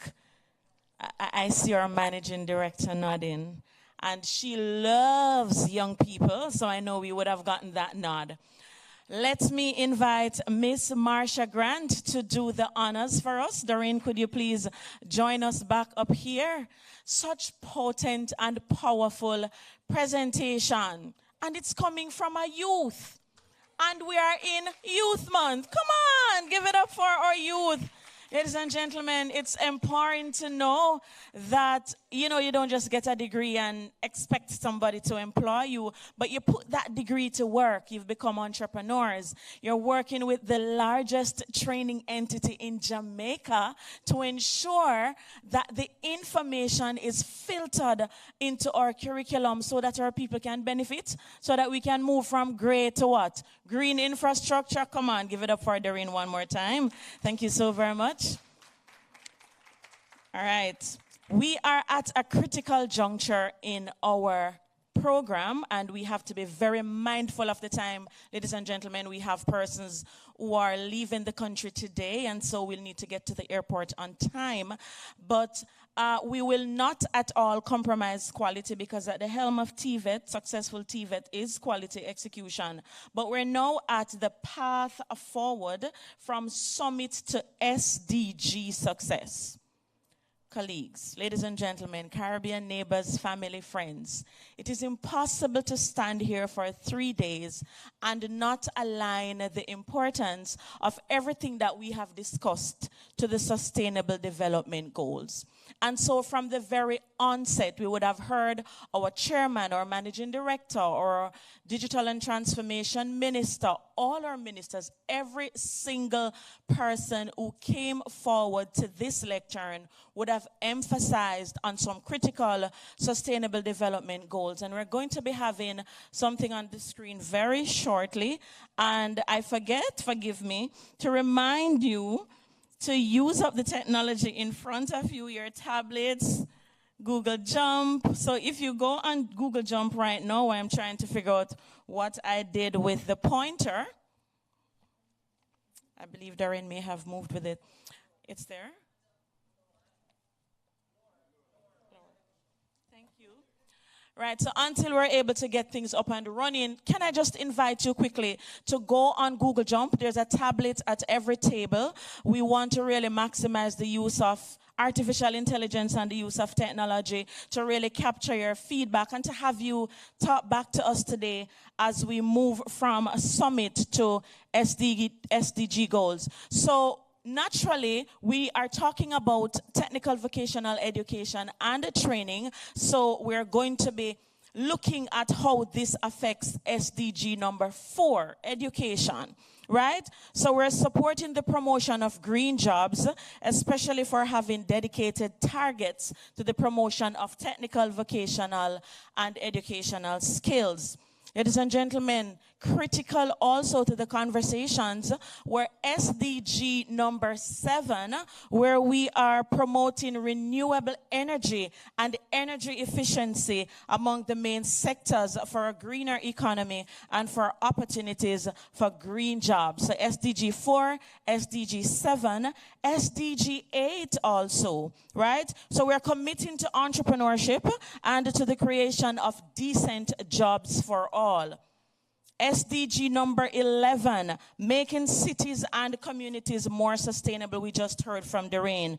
SDG number 12, improving raw materials efficiency and eliminating waste and pollution are among the expected outcomes of green jobs.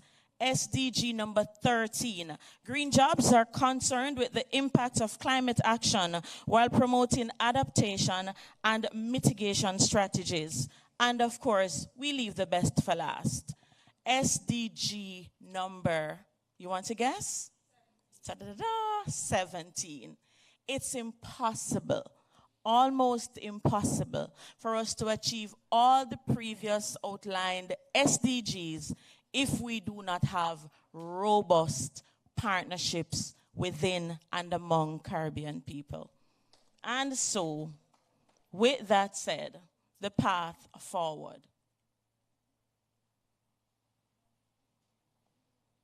On screen, we have ILO and CINTERFOR to sign a memorandum of understanding before December 31st, 2023. Ladies and gentlemen, come on.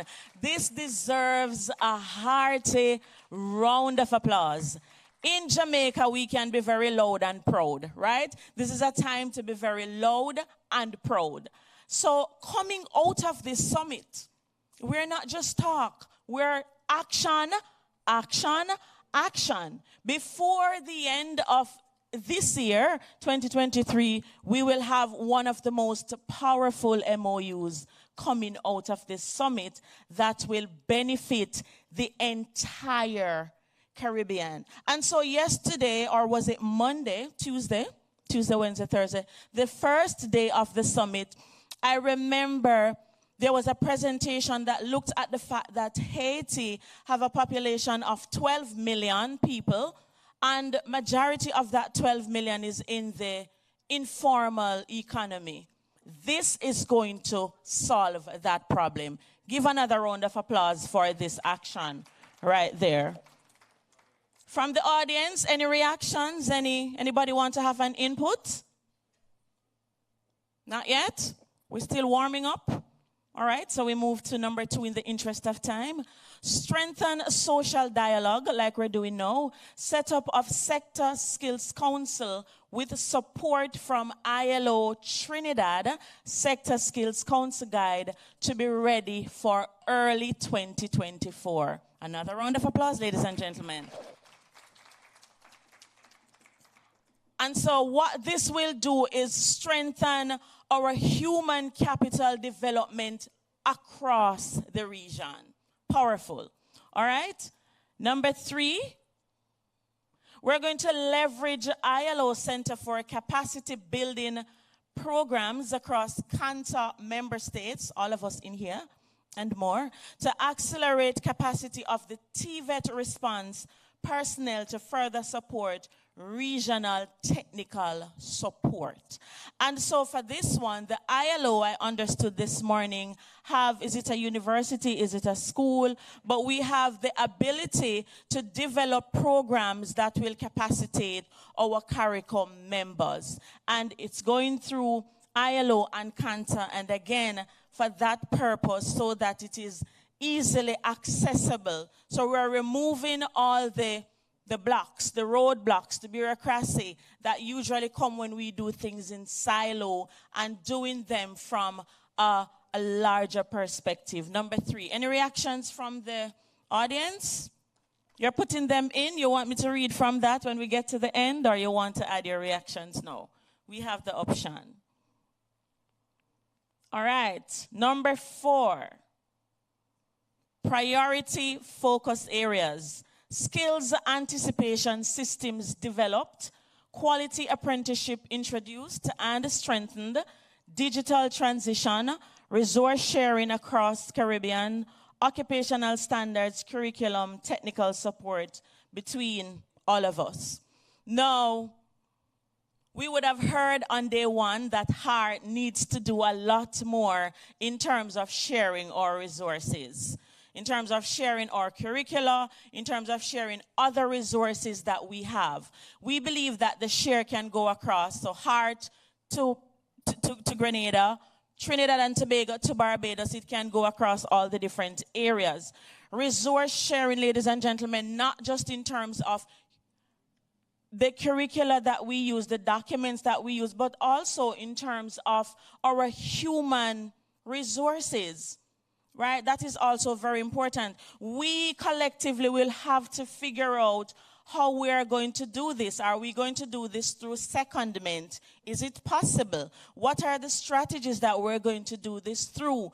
Naturally, colleagues, we would want to imagine that this priority area is going to need some governmental support. And I'm very sure that We report to the Office of the Prime Minister. Our Minister for Skills and Digital Transformation was here yesterday and the day before and would have openly embraced the move TVET from Jamaica right across the Caribbean. And so we're envisioning that there is going to be a lot of support coming out of the Office of the Prime Minister to support and to ensure that we actualize number 4. Is there a number 5? In conclusion, ladies and gentlemen, upon doing some research for today, we, the organizing committee, we looked at how do we make these transitions. So yes, we have 4 brilliant actions and ideas coming out of the summit. Dr. Ingleton would have referenced a framework document. I believe it was yesterday, and we believe that is going to be very critical to all of these. But we want to formally acknowledge the work of workers' unions and the support of the International Labour Organization on what is called a just transition. Just, J-U-S-T, transition. So for us to move from gray to green, we need to do so under what is called a just transition. And so the just transition looks at the 2 sides of the coin. We want cleaner energy on one side of the coin, but on the other side of the coin, when you disrupt an ecosystem, ladies and gentlemen, you have to be fair and to replace that with something sustainable.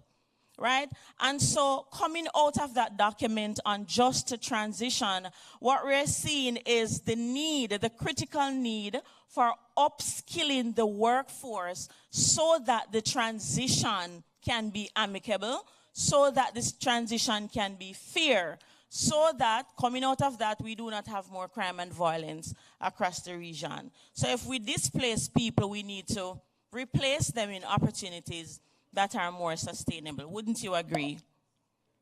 I would too. All right, so that's basically it from Summit to SDG. Any reactions though? I would love to hear 1 or 2 reactions from our partners, from our Caribbean family. This is a groundbreaking historical summit. I believe we have Guyana, fastest growing economy in the world. And then we have Barbados, the 4th fastest growing economy in the world. I don't know if we could have a better wow week for TVET. So some reactions from the audience quickly, and then we go to 2 closeout remarks from our own Managing Director, Dr. Tanisha Ingleton, as well as Ann Postuma, Director for the International Labour Organization. Let's make it efficient. Dr. Amonde is standing? No? Table 1? Table 2? Going once, going twice? You've lost your opportunity. All right, ladies and gentlemen, please put your hands together and help me welcome our own Managing Director, Dr. Tanisha Ingleton, as she brings closing remarks. Dr. Ingleton.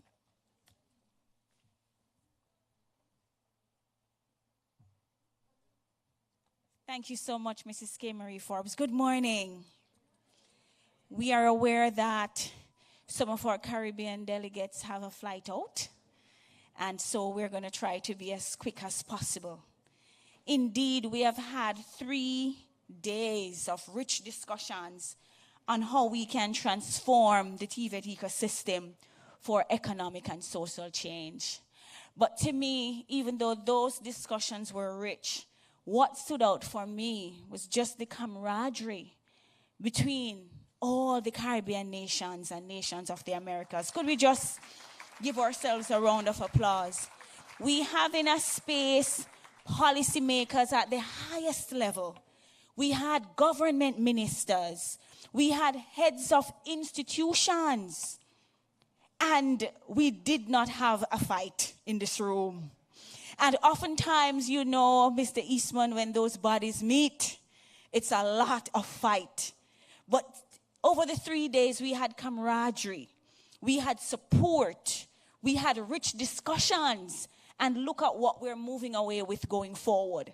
How many times do you go to a conference and at the end of it you have a proper summation? And how is it that you're going to be moving forward? We were able to do that today. And that is telling us that we are serious about advancing TVET. This is not just a talk shop. This is real work taking place. And other people coming behind us will recognize how faithful we were in the particular roles we were given. We are here today because somebody fought for today. And so we are supposed to ensure that every single work that we do every single day is so impactful that it will benefit generations to come. So give yourselves a round of applause. I want to take the opportunity to really thank all the Caribbean nations and nations of the Americas that journeyed here. I know it was not easy. You came Trinidad. We heard from Barbados yesterday. We have St. Kitts and Nevis in the house. We have Antigua, Barbuda. We have Guyana. We have Miss Ann Postuma, right? We have Haiti. Listen, man, we have Grenada, the Spice Island, although I don't get no spice coming out of Grenada this time around. You know, they have the very best spice. So many nations, you journeyed here, and we do not take it lightly. And then nationally, we had government ministers who had cabinet and Senate meetings and all kinds of important things, taking the time to be here. Some of them, there are conferences going on now. Mr. Samuda was here this morning and he had to rush off to a conference. We had Mr. Pernell Charles yesterday. We had the Honorable Marsha Smith. We had our minister twice. Team, this is respect for the TVET ecosystem. That is what it is. Real respect. And we really want to thank them for doing what they do. And certainly, the Heart NSTA Trust team, the most powerful team, a steady team, a team of really good and talented people, mostly women, but for the men, we have Mr. William, we have Mr. Dwayne Bent, and we can't forget Dr. Aston. And we have some great team members from Mrs. Kenisha's team, or male members, very nice and handsome. She hide them, you know, because I only see them passing around the place. I have to say, but wait, so all the handsome men are on the strategic partnerships team. I don't understand this. So we really have a very good team at heart. And I want to thank the partnerships department for all the work that they did in organizing this conference. Miss Campbell, please stand and take a bow for leading so well, leading out so beautifully. Really, really amazing stuff, team. Every commendation is given. Every commendation is deserved. Thank you.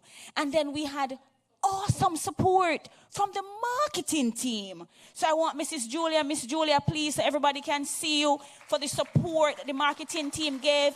We had so many interviews. Heart NSTA Trust ILO CINTERFOR Sub-Regional Summit dominated the airwaves across the last 3 days. Really good show up. And of course, the NTPD team that supported the partnerships team. Could you please let everybody see you now? And the NTPD is the National Training Programs Division. And they really supported the Strategic Partnerships team. They were really here in their numbers. See, all the regional directors, they come every day. They even absent from Miss Odette graduation to be here. So I'm amazed by that quality. We need to continue that camaraderie, because when we come together as a team at Heart Trust, there is nobody stronger. So let us continue down the path of teamwork, camaraderie, support, encouragement, having each other's back, pushing for excellence, because that is how great nations are built, and that is how great organizations are sustained. The siloed approach will get us nowhere. Leveraging the strengths of everybody on the team is that magic bullet for success. seeing the strengths, spotting the strengths, picking out the individuals, utilizing them in their area of strength is the magic bullet for not only creating, but sustaining great organizations. So I thank you again. All the very best. Safe flight out. Please message us, WhatsApp us, and tell us when you reach that you reach safe. That is important to us. And at this time, I will give the stage to our director from ILO CINTERFOR, Miss Anne Postuma. Thank you.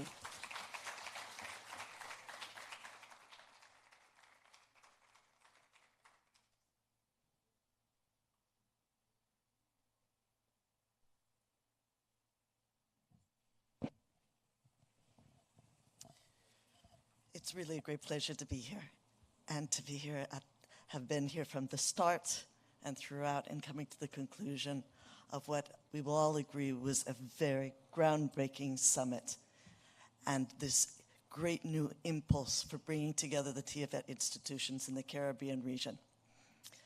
I want to echo Dr. Ingelson's words about really the word being impactful. We all are here with a mission and a purpose. And let us all, through our exchanges and through the ideas that have been generated in this space, to take it forward, to be impactful in the benefit of the people who need the skills to be provided through the TVET institutions in the English-speaking Caribbean. I want to conclude just with 3 main points. First of all, we come from ILO CINTERFOR with our hearts full of gratitude and thanks to Heart NSTA Trust under the leadership of Dr. Ingleton and this fantastic team that has pulled all of this together. Thank you so very much.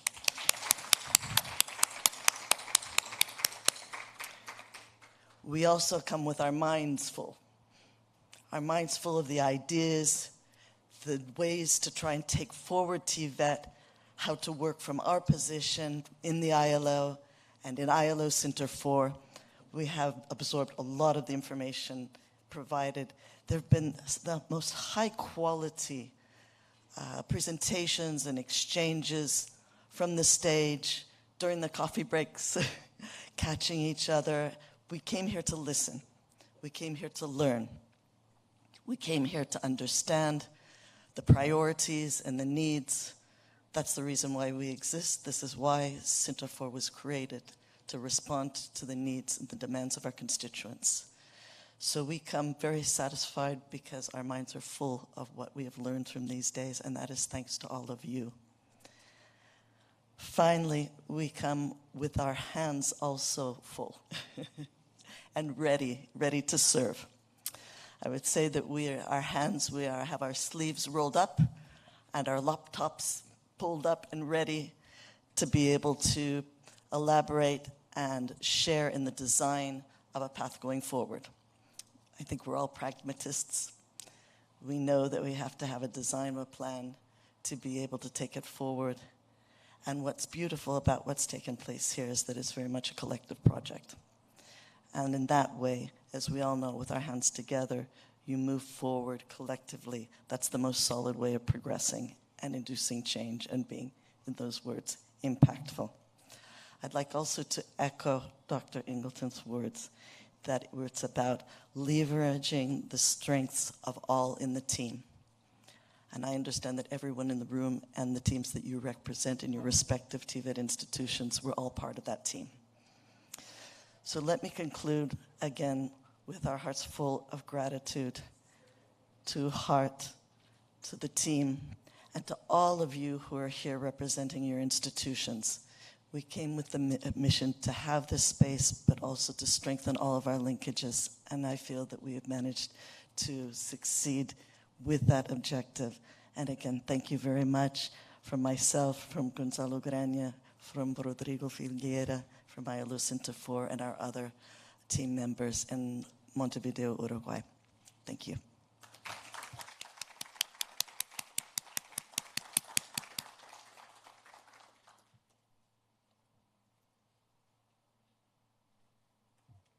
Ladies and gentlemen, we have a lunch in just 2 minutes away. Before we do that, we're going to ask all the members of the Kanta team and the Uruguay team to come to the platform where we'll be having a series of picture taking. Evidence is key in tech work, all right? Thank you. So that's Kanta members and the Uruguay team. Please, thank you.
Ladies and gentlemen, lunch will be served in 2 minutes. In the interim, you may use the time for networking and building of camaraderie.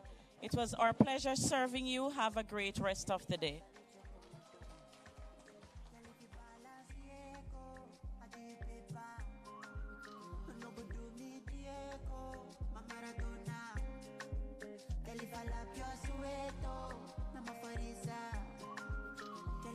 Keep it connected.